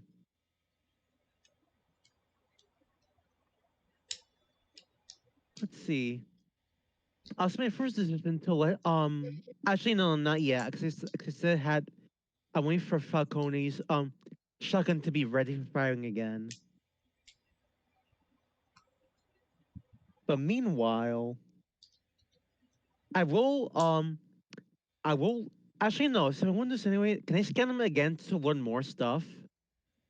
You've learned you have to use your buffs first. You cannot gain anything else. Okay. Yeah, the only things you gain right now from scanning is basically knowing like it's a demon, knowing its current HP, which has been fluctuating, and knowing what you could scan is its attributes, but those are just at very high difficulties. Each one will get progressively harder. Then about the ignoring the defense tags, is it for both allies or I have to choose between them? You can choose. There's 2 buffs you got. One is for yourself and one is for allies. For the ally buff, is it to Nero and Falcone? Do I have to choose between them? Choose between. Okay. It's a verbal thing too, so as long as your character's not unable to speak, you can just verbally say it before they attack. You just have to have a reaction. So Nero, do you have any big attacks up your sleeve? Not that I could think of. Nothing more better than that hell cannon that the beast is wielding in his hands. Look at it. It's charged with demonic energy. Looking at it makes me sick to my core, but it makes me happy to know it's on my side. I do not think I could fight 2 of these things at once. I see. All right then. I think for now, since I have the buff, I want to shoot Remember, you have a debuff on you too. Yeah, I know. If I oh, you're saying I might knock myself out. Shit. But wait, Rary doesn't deal 2 damage unless he uses the green portal, so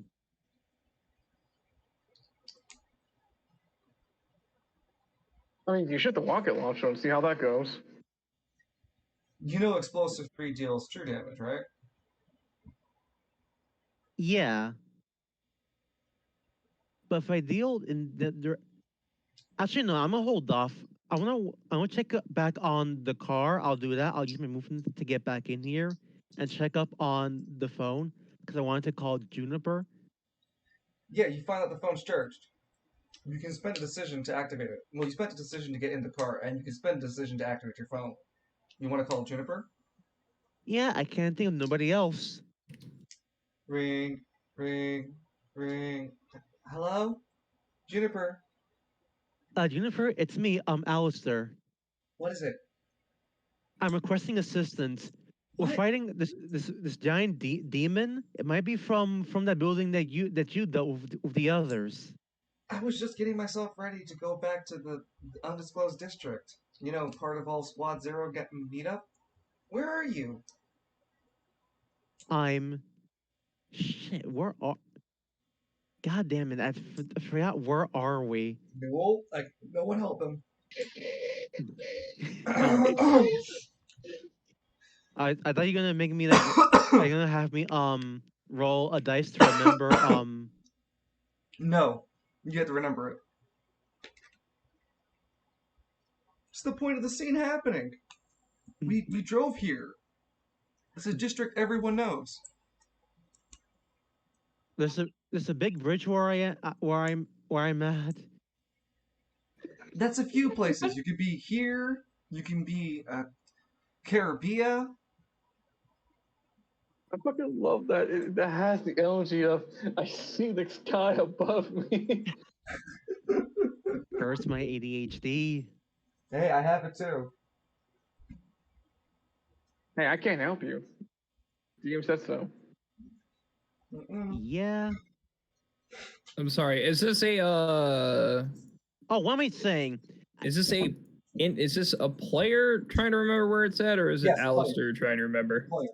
Alistair. Well, No, I'm an no, like idiot. is it Alistair or is it OOC? It's basically the same. I say yes to both, but I just realized I can just do it for go to the church and ask them where Vincent and Nero went. Surely simply saw them drive off. You're in Caribbean, top right. You weren't supposed to help him. Oh. Alistair, you gain amnesia. You can't recall now. So you really. I was gonna say as my true answer anyway to ask the church if they saw the Nero and Falcone drive off anyway. Oh, I was telling him out of character. You weren't supposed to. Oh. Oh, I didn't know. That's fine. It's okay. I'm sorry. The results of that, the Juniper will go, okay, I guess I will try to check it up on them and call you later, I guess. Stay safe. No. From a demon. Yeah. She hangs up. Memory that wasn't a good time to fail. I'm saying that in character, by the way. Anyway. No worries. And next up is Falcone, who readies himself another spends another AP while in Hell's Wrath. Spends the AP and the decision, so spends another 3 AP. you may want to nudge, wink, wink, help him out with that. Readies the shotgun to fire it. He doesn't have a reaction left. He already used it earlier. You know, No, yeah. And I told Falcone to wait till it was ready to fire again, but just keep going. He only has a 2-turn limit. Yeah, I'll keep that in mind. Oof. Excuse me, sorry. He's gonna fire the gun now. That's the thing. It's alright. I'll deal. Hell's Wrath roars as he fires the shotgun. 3 AP. 3d10. With a d10. Plus 3. So 5, 6, 7. 17 is not a hit. Yeah. Sorry, not a hit. Damn, that is not a lot of AP. That is a lot of AP spent for a whiff. Well. Oh no. He activates the Amulet of Marzo. What's that do? A very powerful amulet, a ruby amulet that hangs around Hell's Wrath's neck. He fires it using his intelligence. His intelligence is a d6. Plus a d10. So that's an 11. 12, 13, 14. Still a miss. Fuck. He misses with the Amulet of Marzo. It shoots a crimson red bolt, but misses.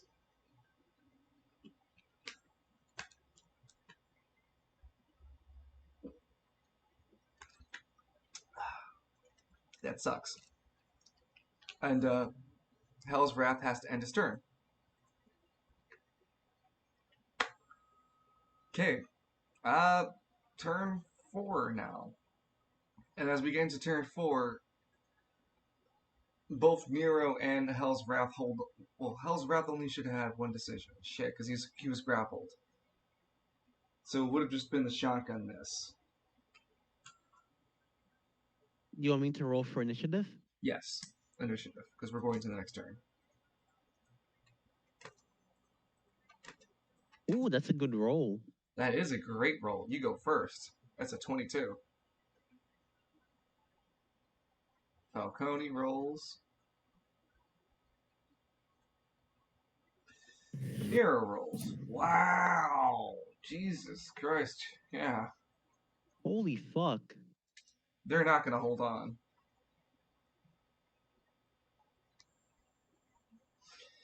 So, Alistair goes first. I'm going to spend a moment to walk back out.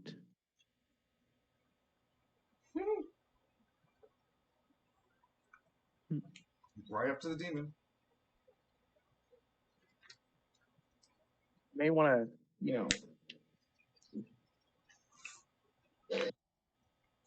I know. Okay. But between the buffs, like I have to choose between either Nero, what's the bit? You still have your bazooka at the ready, right? Your strongest firearm. No, you Look. have my fire. You have the missile launcher. The strongest weapon between all of us would be Hell's Wrath's gun. Can you use a portal to give Nero the rocket launcher? Yeah, you could. Yeah, let's do that. With an AP and a decision, you pass over the rocket launcher. Rocket launcher. Rocket launcher. Rocket launcher.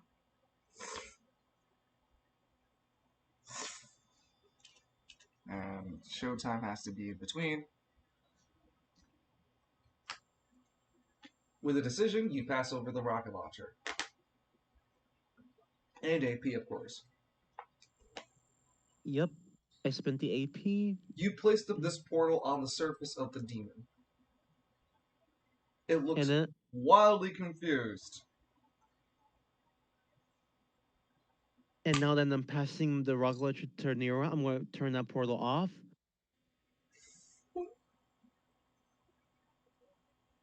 And I think with Reverie, I'll use my buff. Actually, no. Excuse me. So here's the thing. I know that with my buff, I can ignore his defense tag and for a relation of Reverie, but I don't accidentally kill myself because the curse I have doing this. And Alistair is fully aware that you're cursed. It's not like you're not supposed to know. You do know for a fact you are.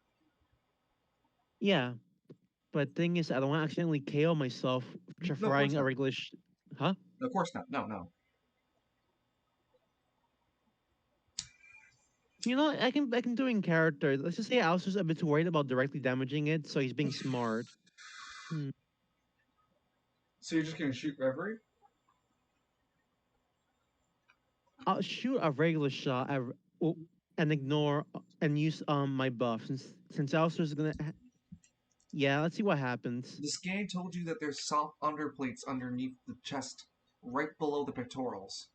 A well-placed shot there can leave a really devastating blow.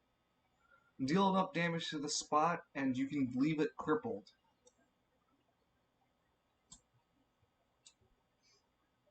So it'll cripple it, but will it deal high damage? Well, you actually have to roll. no. I'm not. You know what am I doing? I can't do that right now. I'm gonna restore my HP because I'm at 9. I just remembered. Fuck that. I'll shoot later. You heal with what? Let's see.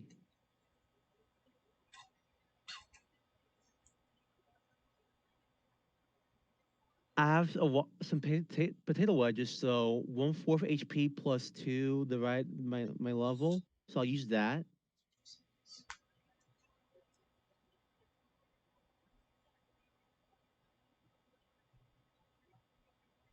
So let's see, 1/4 Sorry, my hold HP. on. Wait. I looked at back the other item you had. Hold on. Where are you, Alistair? Wands, Antar, Alistair. Potato wedges. Where the fuck are those? Single use? No. Potato wedges. Here you go. 2 per level. 6. 6, 12, 18. No, the fancy TLC heals you for half your AP plus 18. I guess I must have copied something wrong by accident then. No, you're fine because it's 6 plus. It's 6. No, it's 6 plus 2 per level. Oh, half level. That's what it is. Or is it 2 by 2? No, it's, yeah, no, so it's 2, 4, 8. Yeah. No, sorry. When you're level 1, divided by 2, it's just 1. Level 2, divided by 1. Which is 1. Level 4, it's 2. And you're level 6, it's 3. Yeah, so plus 3 is 9. Plus 3 is 5. Yeah, so it's plus 5 HP. So plus 5 HP. Okay, I'll take it. Yeah, it's plus 5 and then half your HP. 5. So 14. Since wait, no, yeah, since half 18 is 9. Oh, sorry, not half, 1/4. So 5 plus 1/4. Okay.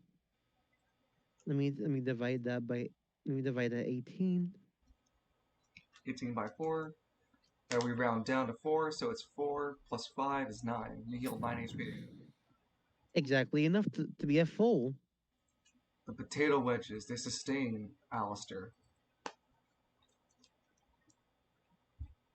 Okay.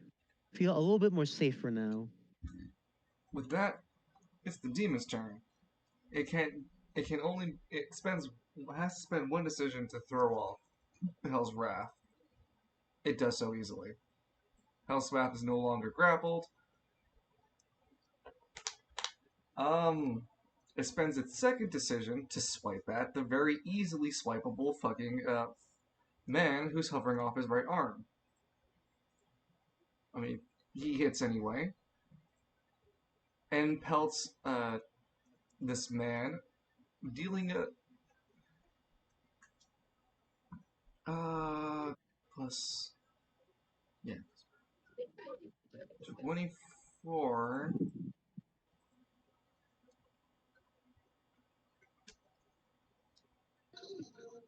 Okay, so he takes 12 damage in total. Finally, Rook is fully charged. He uses his reaction and levels Rook and goes, "Hey, repent, ye sinner." He heals back 6 HP and then blows Rook with 3 charges in it. Can you say, Huh? can you say reaction to open a green portal and help and boost those shots of his? You could also use a reaction to tell him the weak point where he can aim at. Actually, I'll do that instead. Near the slot underbelly under his pectorals. That's where you want to hit him. He was gonna aim for a headshot, but then turns his attention to where you said instead. Then I'll blow a hole right through his chest. Boom, boom, boom. Auto hit. 3 auto hitting true damage bullets, dealing 6d12 damage. Problem with auto hitting is that they do not crit. And because he's shot with 3 charges, he deals plus 15 true damage to that on top of it. Because he's ignoring the true damage tag, he dealt 65 damage in total. Nice. The demon grabs its chest as it's missing a large portion now. The scales, because it grew back in health, and its scales got weaker, it made it much more susceptible. It had left a giant hole in its heart where it would be. The demon grasps it for a few moments before shrinking in size slowly but surely.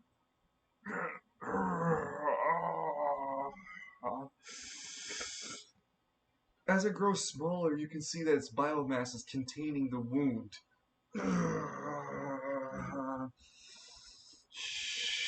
Before finally getting to a size where the wound isn't there anymore. The heck just happened? Did it shrink to fix itself? Yep. It's barely alive. It took critical damage. It's considered, for all intents and purposes, at 1 HP. Though the scales are so much more smaller and much more dense like an armadillo, it's very defensive now. I see. And that's the end of its turn. Because it can't do anything more.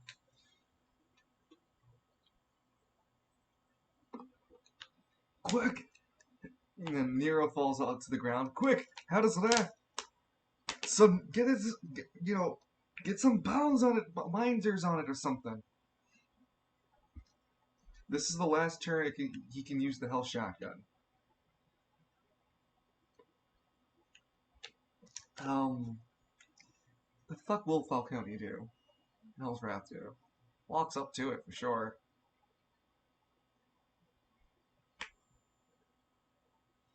I mean, Hell's Wrath would probably. Well, I mean, let's really go for the Amulet Marzo again.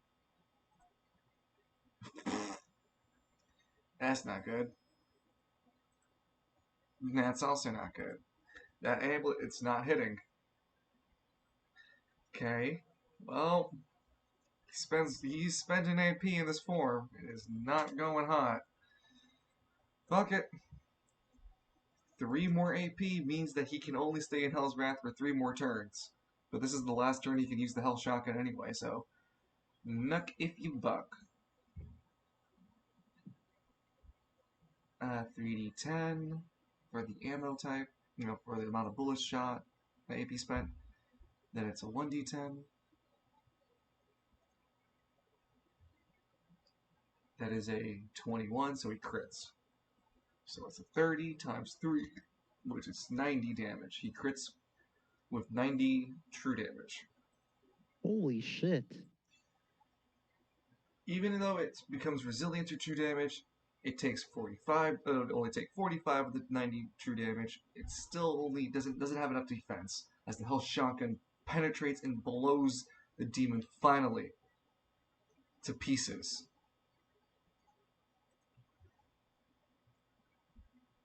There's an orange wisp of energy that hovers over the body. And at this critical junction, it would have been the player choice to see if the player would have wanted to take the aspect of this demon. Or to cleanse the demon. Now that choice kind of goes over to you, Alistair, as you're the only player character in the situation. Will you let Hell's Wrath eat a demon? Or will you let Nero banish the demon? I'm sorry, what now? We have a choice to make? Yes, these are demon hunters. Hell's Wrath wants to eat the demon and obtain the demon's power. Or will you let Nero bless the demon and banish it? Considering where this demon came from, I don't know if eating will be a good idea considering what Novus did. I don't trust it. I think we'll have Nero banish this thing. Hell's Wrath roars in protest. I slayed the beast. It is my quarry.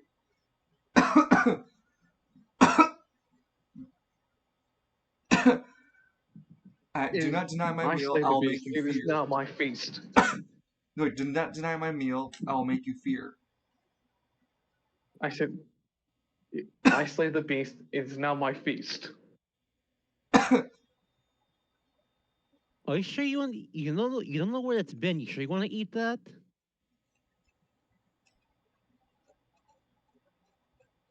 So the Yesus system that powerful they'll eradicate this whatever the heck we just killed?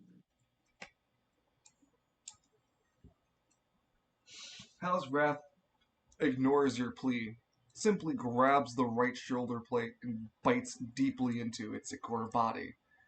begins to ravishly eat into it. An orange glow slowly begins to grow over Hell's Wrath as he attains one demon power that he can use in place of his AP3. He gains regeneration. No, not regeneration. This demon was resilience. So he gains armadillo plating. Whenever he uses AP3, he can ignore a certain weapon tag. So true damage, for example, was the one he chose. So when he uses AP3, he can choose a specific weapon tag to completely ignore as long as he spends AP3 to ignore the damage when it comes. He doesn't have to keep paying for it, nor does he have to pay for it when he calls it out. He only has to pay for it when he uses it. So when he uses it, then he can call it out.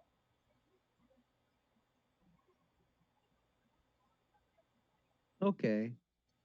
But yeah, he's gained, what's it called? The Resilience Demon, aka Guts.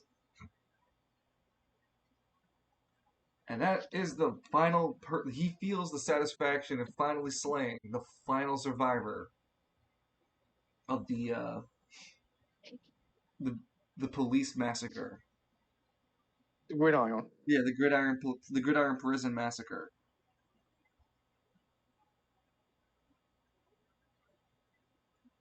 He undoes the spellbound by saying, hold on.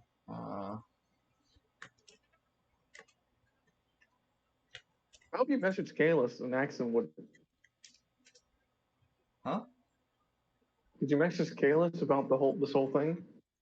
What whole thing? But how's Wrath?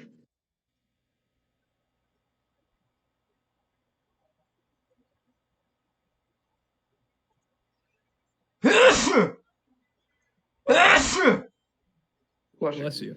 Thank you.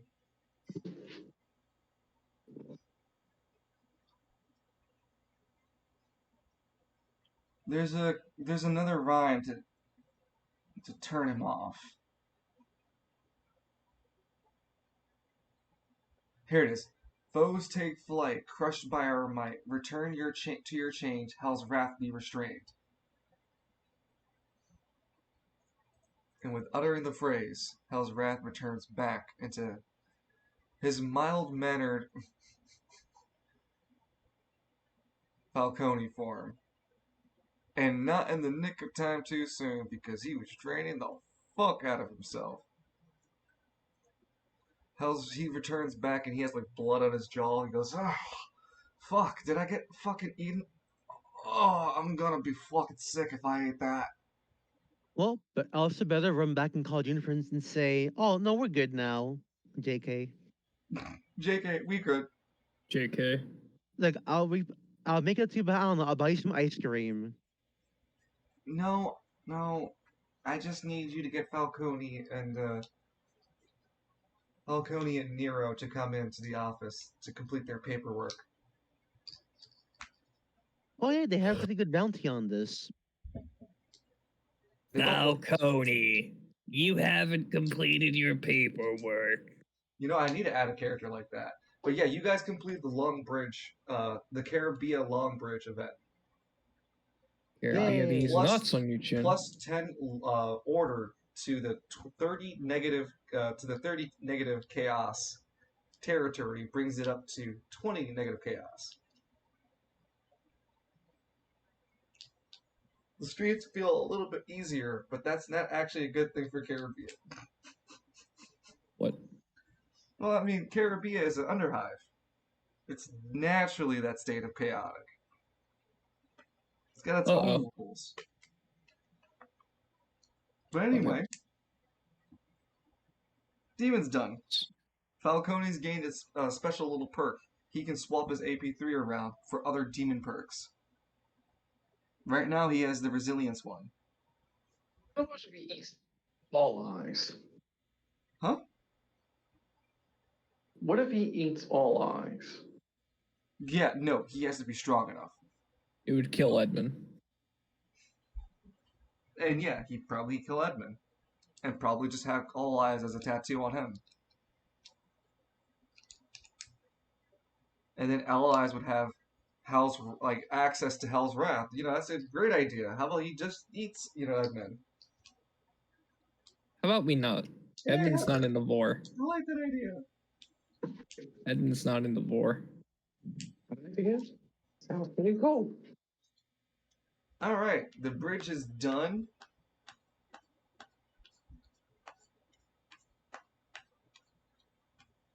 And now we return back to the 24 hours being done for you, Edmund. We don't.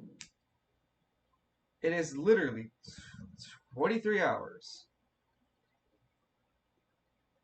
I don't like this.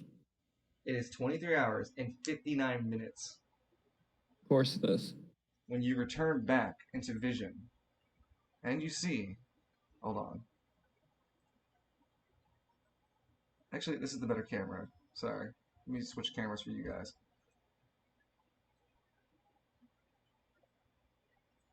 You see a spectacularly horrendous sight ahead of you. You see the lobby, ground floor. Hold on.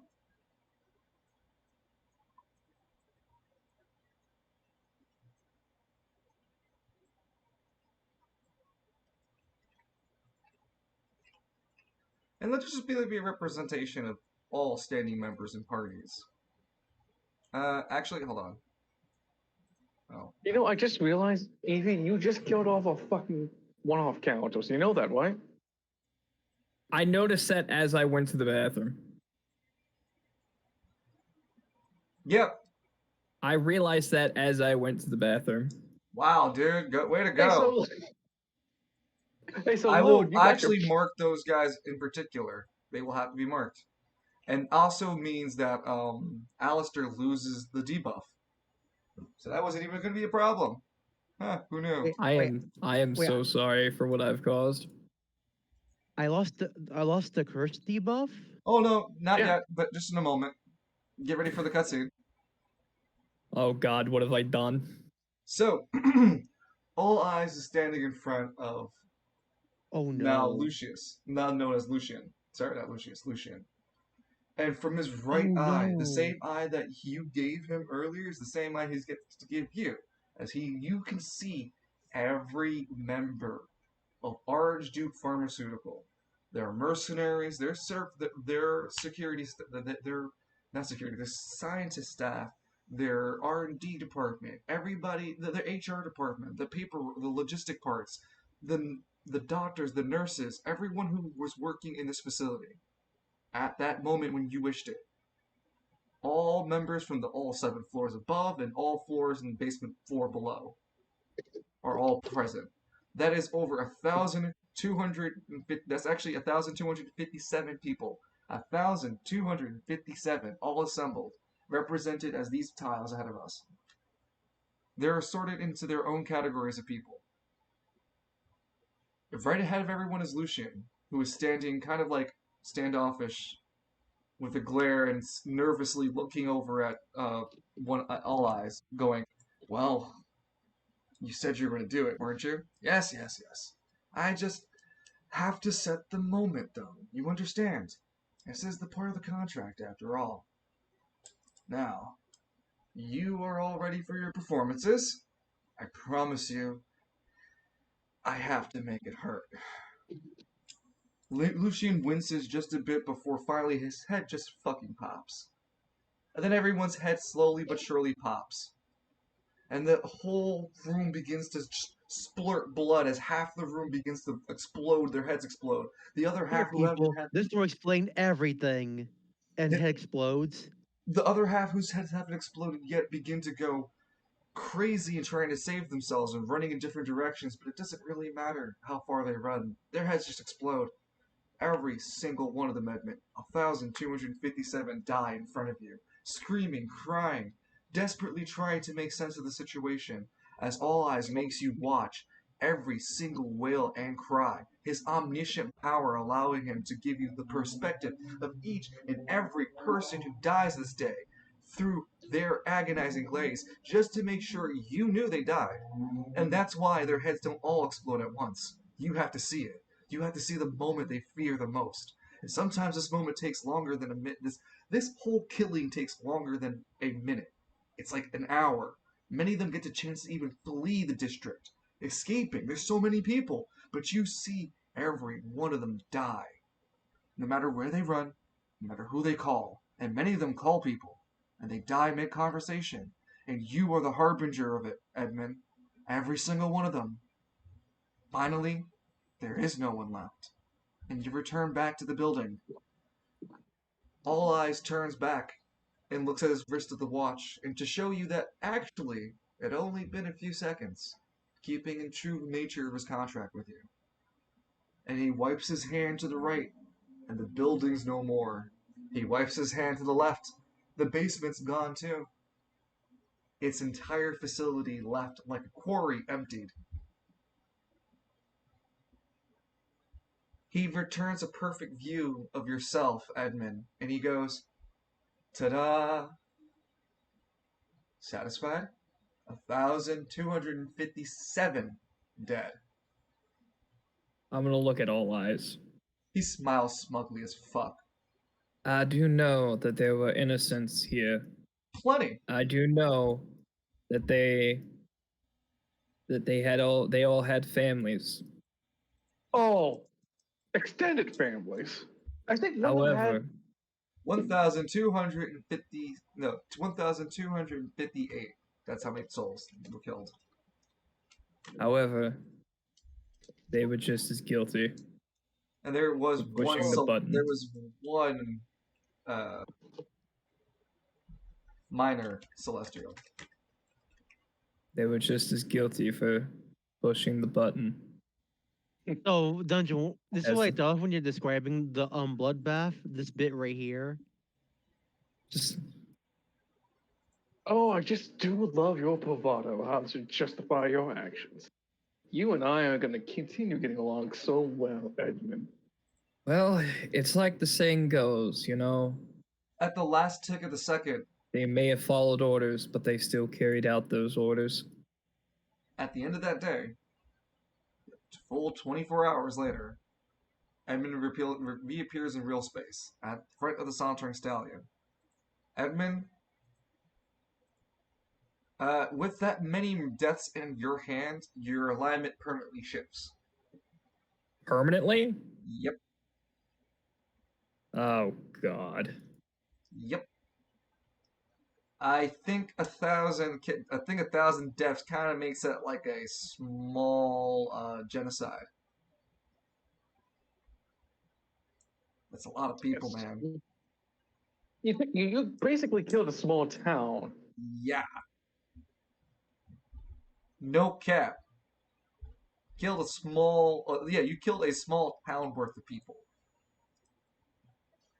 And for the most part, they seemed, as you even watched it happen, they seemed they were very much told by the sadistic god they were going to die. So what is Edmund's alignment now? I mean, what were you originally going to put yourself as? Legitimately? Correct.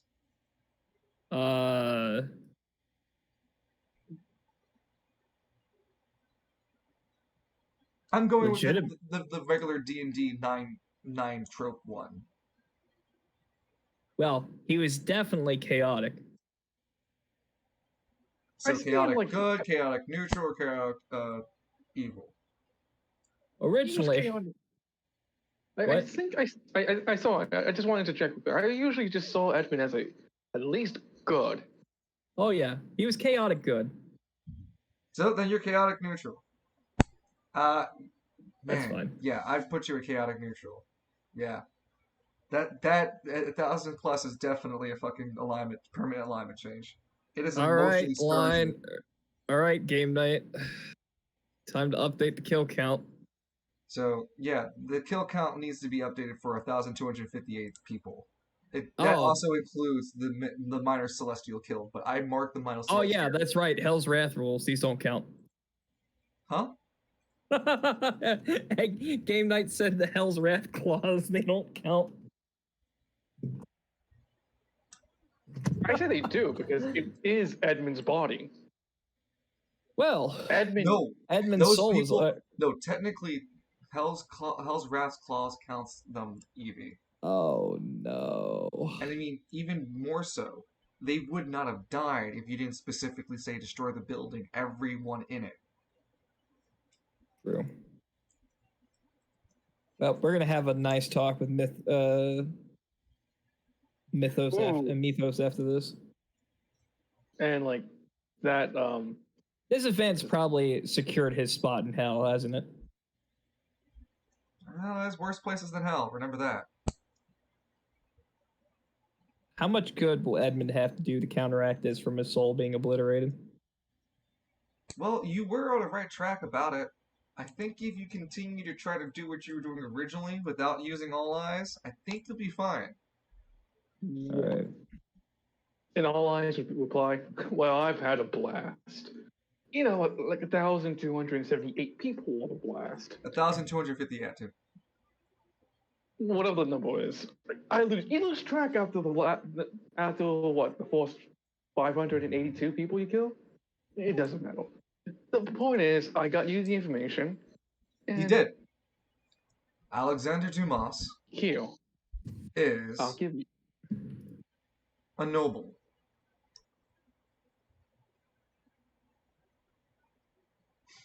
He sniffs Like here. Upper Spire noble? No. The council's spire. Oh shit. Of course he'd be there. Something tells me I just can't go up to the spire and say I have business with. I mean, You could. all eyes like, give me your body for a week, and I can get you in there. We are not destroying the spire. As much as I want to destroy the spire, I have pushed the button on 1,257 deaths. A nice round 1,275 deaths for Edmund's running total. I didn't say anything about killing people. You just simply need to tell me, go to the upper spiral, drag out Alexander Dumas by his entrails, force him to tell you how to get rid of me. That kind of thing. Well, Or if better he's yet, give me dead. your right arm. I'll make you a cannon. I'll fire it at the build this upper spire. That is a tempting offer, but no. Well, What more do you have to lose, Edmund? At this point, what's My another soul. 1,000? Your soul is such a finicky thing. It's your body that I desire. Well, here's the problem. There was one anima user inside that built-in Novus Labs. We know there was. What was it? But we can't remember their name after they died. What's gonna happen to me? Will people remember me? It's hard to remember a mass murderer. He chuckles out of existence Hard to as you forget. feel the exhaustion of being physically used catch up to you. Edmund's literally just going to collapse in front of the Soldering Stallion. Travis opens the door. Hey, I heard some... Oh, son of a bitch, you're dropped on the ground. He's here. He's just on the floor. Out of my way! He shoves Travis and grabs Edmund. Edmund! I told you to stop fucking with that... Oh, Edmund. He takes back as he looks, and the curse has grown across your eye. And now there's like a black patch over your right eye.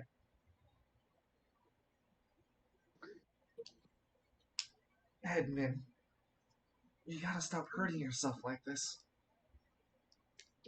We will find a way to break it. We just need the last Simrelis.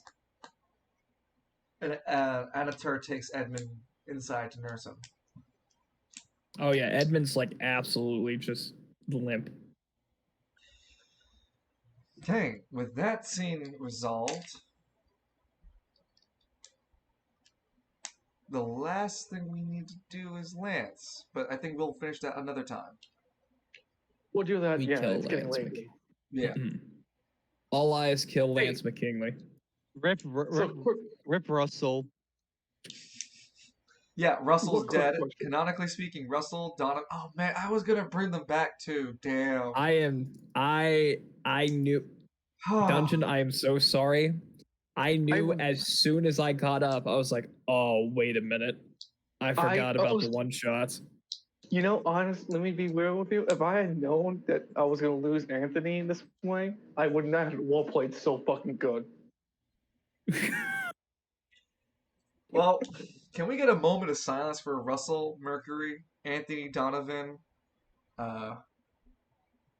Bonesaw Randy. Felix Hatchet, No. and Bonesaw Randy? No. Man, It's okay. I had a. You can he just was write a some dark metal- magic and bring him back somehow. Dude, he was a metal man. A metal man. Oh, this fucking sucks, dude. Oh, I'm so sorry. Thank you, It's Game Man, like for the a- salute.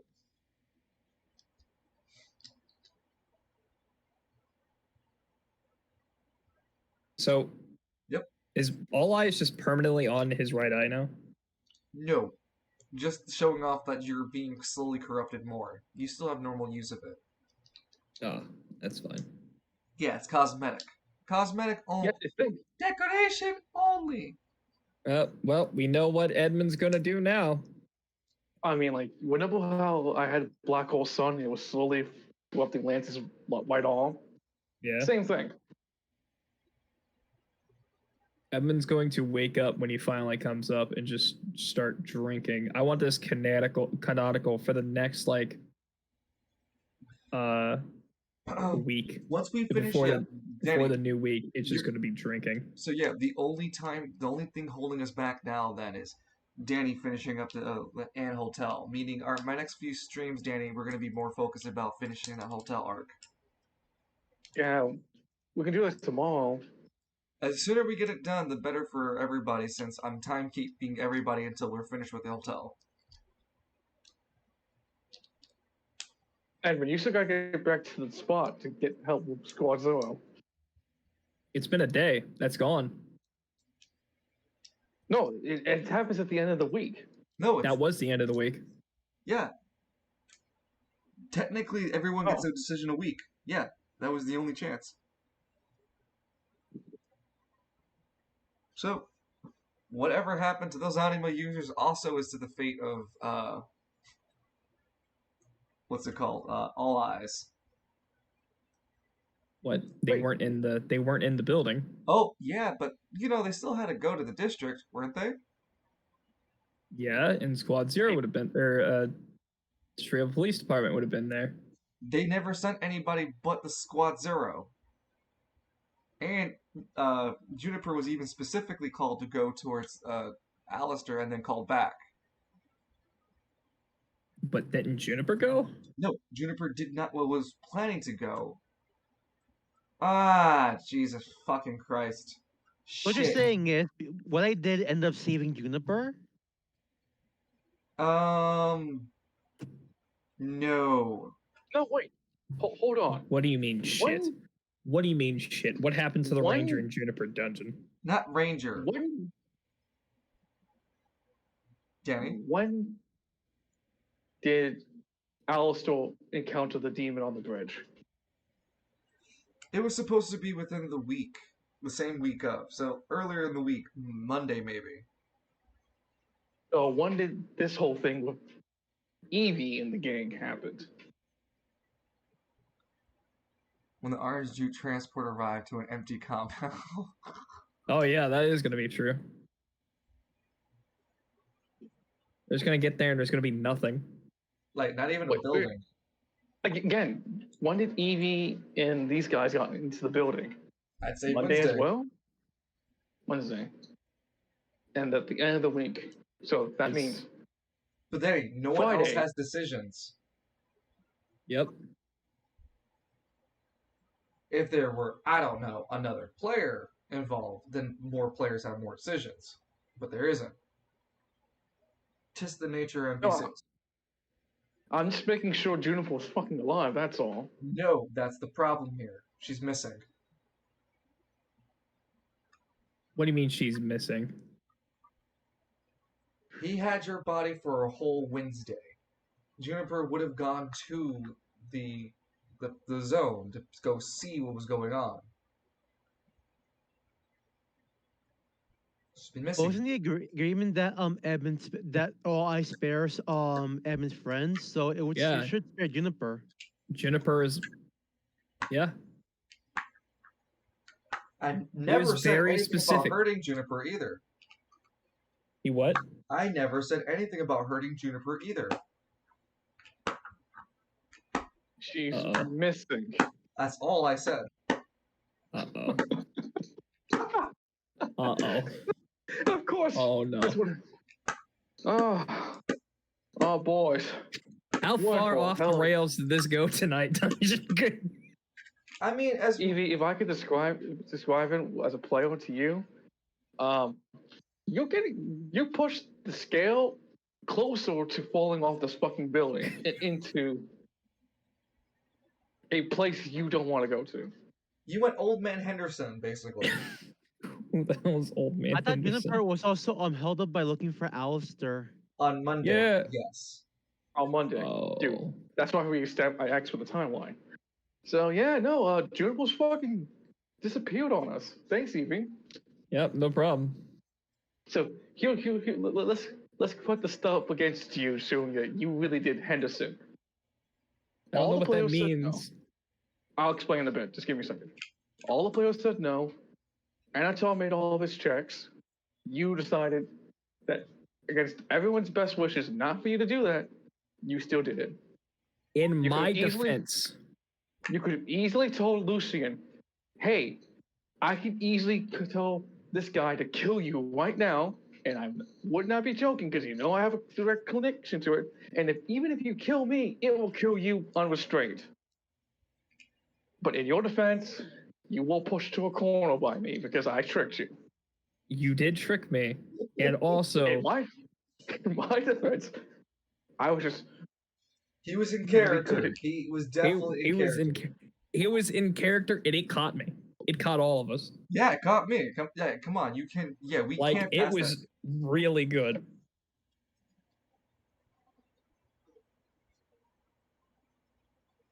I mean, and this is what this moment and these role play choices are what I designed Spiral City to be. I've always made it to be these tough ass choices. You have all this power, but it also comes with such a weight to it. Edmund was going. I wanted to make it very clear. Edmund was going to leave. I mean, Edmund you was just going had to to listen to the voice in your head to look at the fucking thing, didn't you? Yeah, I thought it was a reasonable request. And after the as soon as I did it, after the first response with a guy throwing a table at you and literally about to start a fight, yeah, look at the other thing. Look at the other thing. Oh, okay. Yeah. Asked, are you looking at it? And Danny said no for you, and you said no then. Yeah, just look at things. That's your problem here. Yep. Yep. Redacted goes back to the orange juke building. Where the fuck's my building at? Fucking slurps a Slurpee. Son of a bitch! He throws it in the quarry. The Redacted throws it in the quarry. Fuck! Who could do this? It's just fucking God. Stop it. I got people to call. He thinks for the Redacted thinks for a second. Who the fuck do I call for this? Are the bodies gone too, or yeah, everything's gone. Where did he take the building? That's none of your concern. It's destroyed. Man, out of sight, out of mind. That was the deal. Evie, look at me. I'll pull you in close. Yep. It's out of sight, out of mind. Mm-hmm. It's destroyed in all world, so that's all that matters. Mm. Says the wards. He's gonna need to have a Photoshop the compound away. I don't know. He's gonna have to have a talk with Knight. So, how do you guys feel about today's session? I am absolutely Worried for Juniper. I am upset at myself. I am very happy I got to see. Well, the whole. I am Alexander Dumas went, and I'm Alexandre. look. Let me fucking preface this, Evie. You could have said anyone else's name with Dumas in it, but the mere fucking fact you said Alexander. Alexandre. It's Alexandre, and the reason why it is because it's on his fake paperwork. Evie. The market district. I know you're on your fake paperwork, but it was going to be translated to Alexander. But the fucking fact that you just did that, yeah. I knew that I was not gonna have the full time I needed to handle the hotel, but it was fucking worth the weight in gold with all that happening. I don't pretend Juniper is somewhere out there traumatized by this, just barely alive. No, she's just going full bunny speed, confused. She was chucked into the upper spire. Anyway, with that, is there anything else? Is that like a special cutscene after this? No, it's all time gate until you get done with the hotel. No cutscenes until you get out of the time gate, because cutscenes happen while time is passing. Looks at you. Looks at you. I want to die. Glitter. I fly back. Anyway, thank you guys as always for always being part of the show. Nothing felt unfair. Everything felt cool today. Yeah. Hey, no, man. We try to push reason and into Evie. Oh yeah, I forgot to mention. Old Man Henderson is like terminology of someone going off the rails to the point, well, it destroys the entirety of the campaign. I didn't mean to. I'm sorry. No, you totally did. We tried to convince you 3 times. I wasn't gonna roll a third. I tried twice. I wasn't gonna roll a third time. He rolled twice, beating both checks. Then you had the entirety of the group. We all said no. So that's all on you, man. I shouldn't have looked. I even made it really obvious. I know. Listen, Evie, don't feel. You should not feel bad. You know why? This is gonna be one of these moments that you're gonna look back at, and you're gonna tell your friends like, "Let me tell you a story. What happened to me at Overwatch? How I killed over 1,000." Let me tell you how I fucked over a campaign on accident. No, not fucked over a campaign. Let me tell you how I basically destroyed months worth of content in a matter of moments.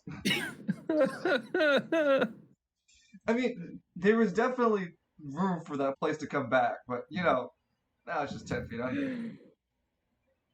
Oh yeah, I was gonna have like Lance bust into that place eventually when he was back there with full strength of everything with the whole group to making the siege. Honestly, the survivors were gonna make a reappearance again because they were gonna have to go hunt down Squad Zero. Had a whole thing for that too.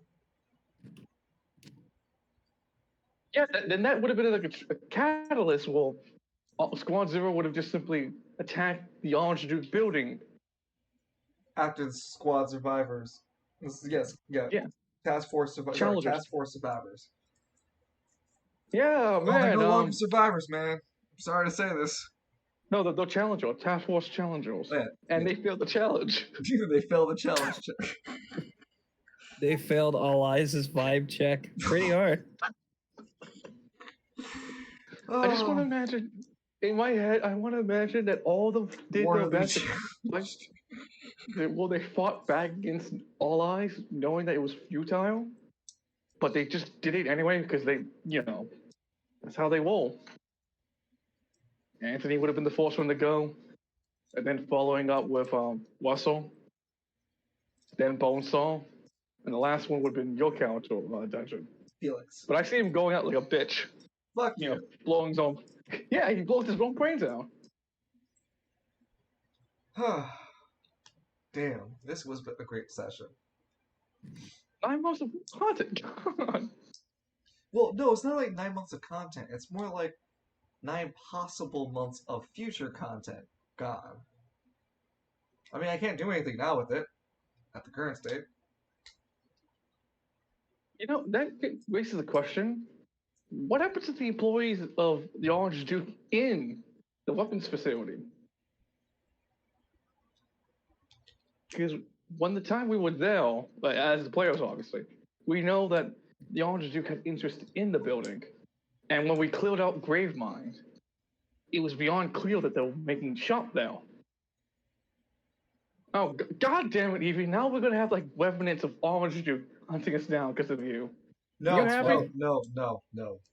Actually, that all that staff represents everyone, including from the auxiliary building. Oh. Yeah. When he kills, when All Eyes kills, he's very thorough.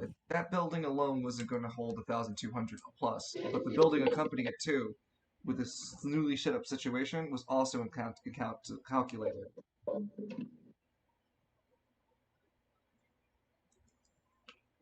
So, Wow. Novus's weapons lab lies quiet, like a fucking mausoleum.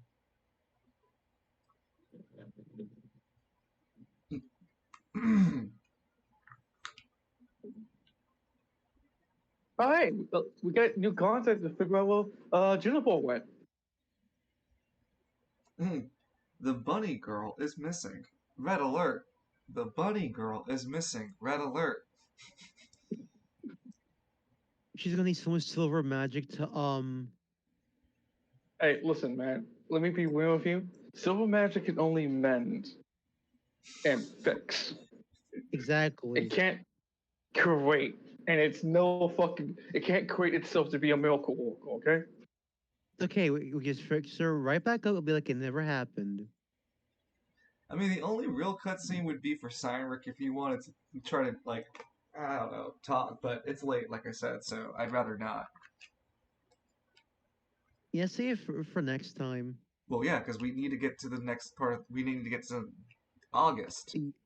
First week. Yeah, I had to. You the guys will hotel finally be plan. paid and be given an Lance and Lance will be given his relic victory item.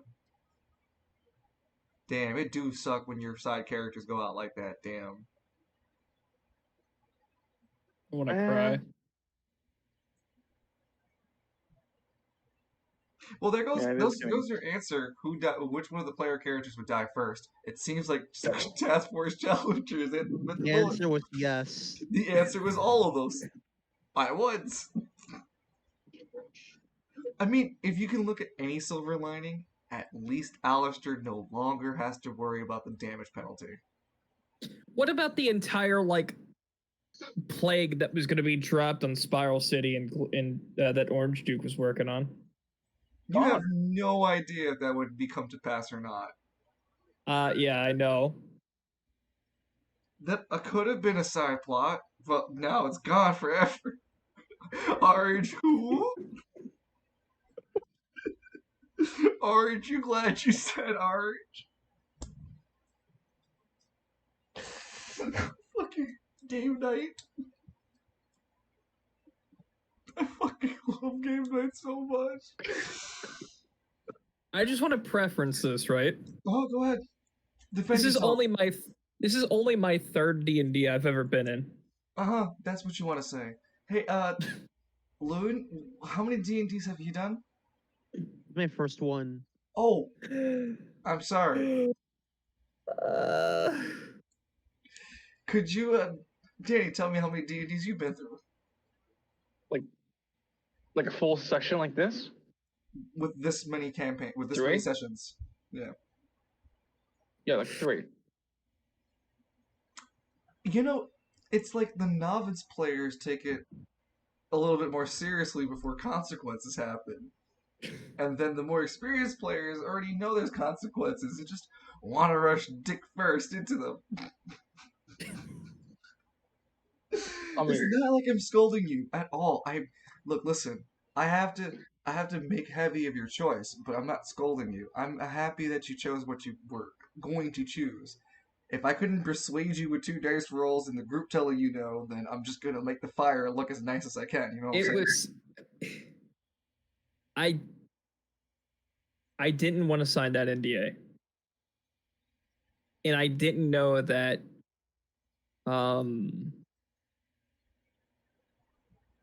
What's the word I'm looking for?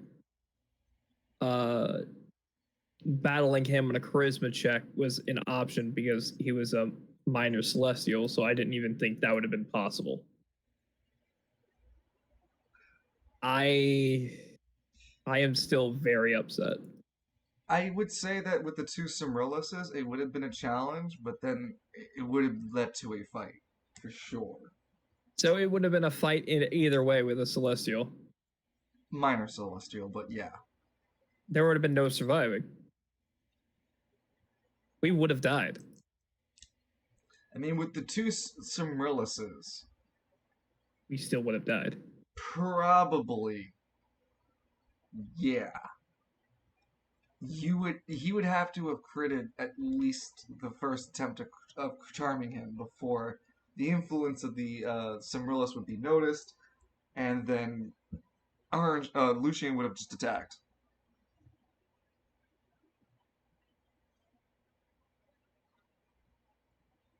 Line, you son of a bitch. I'll get you back for this.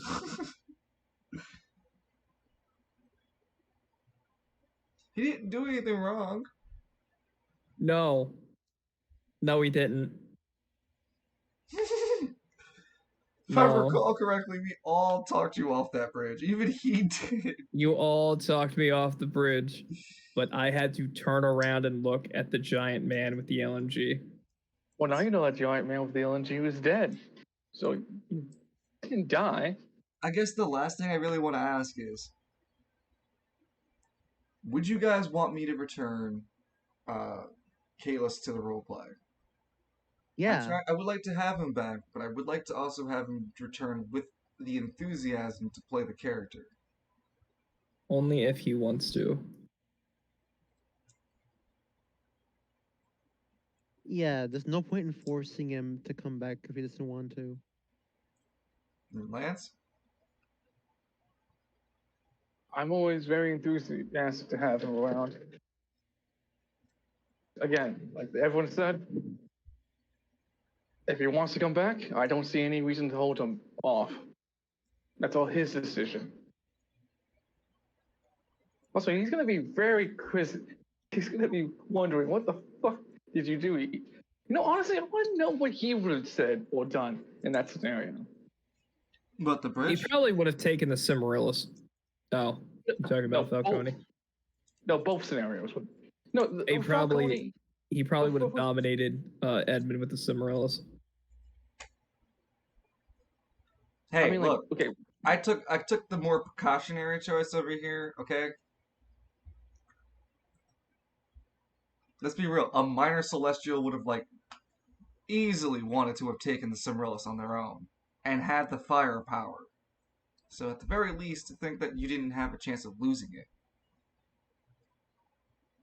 It would not done better if both of you had a piece of it anyway. Like, if you had one and he had one, it would not have made up your odds any better.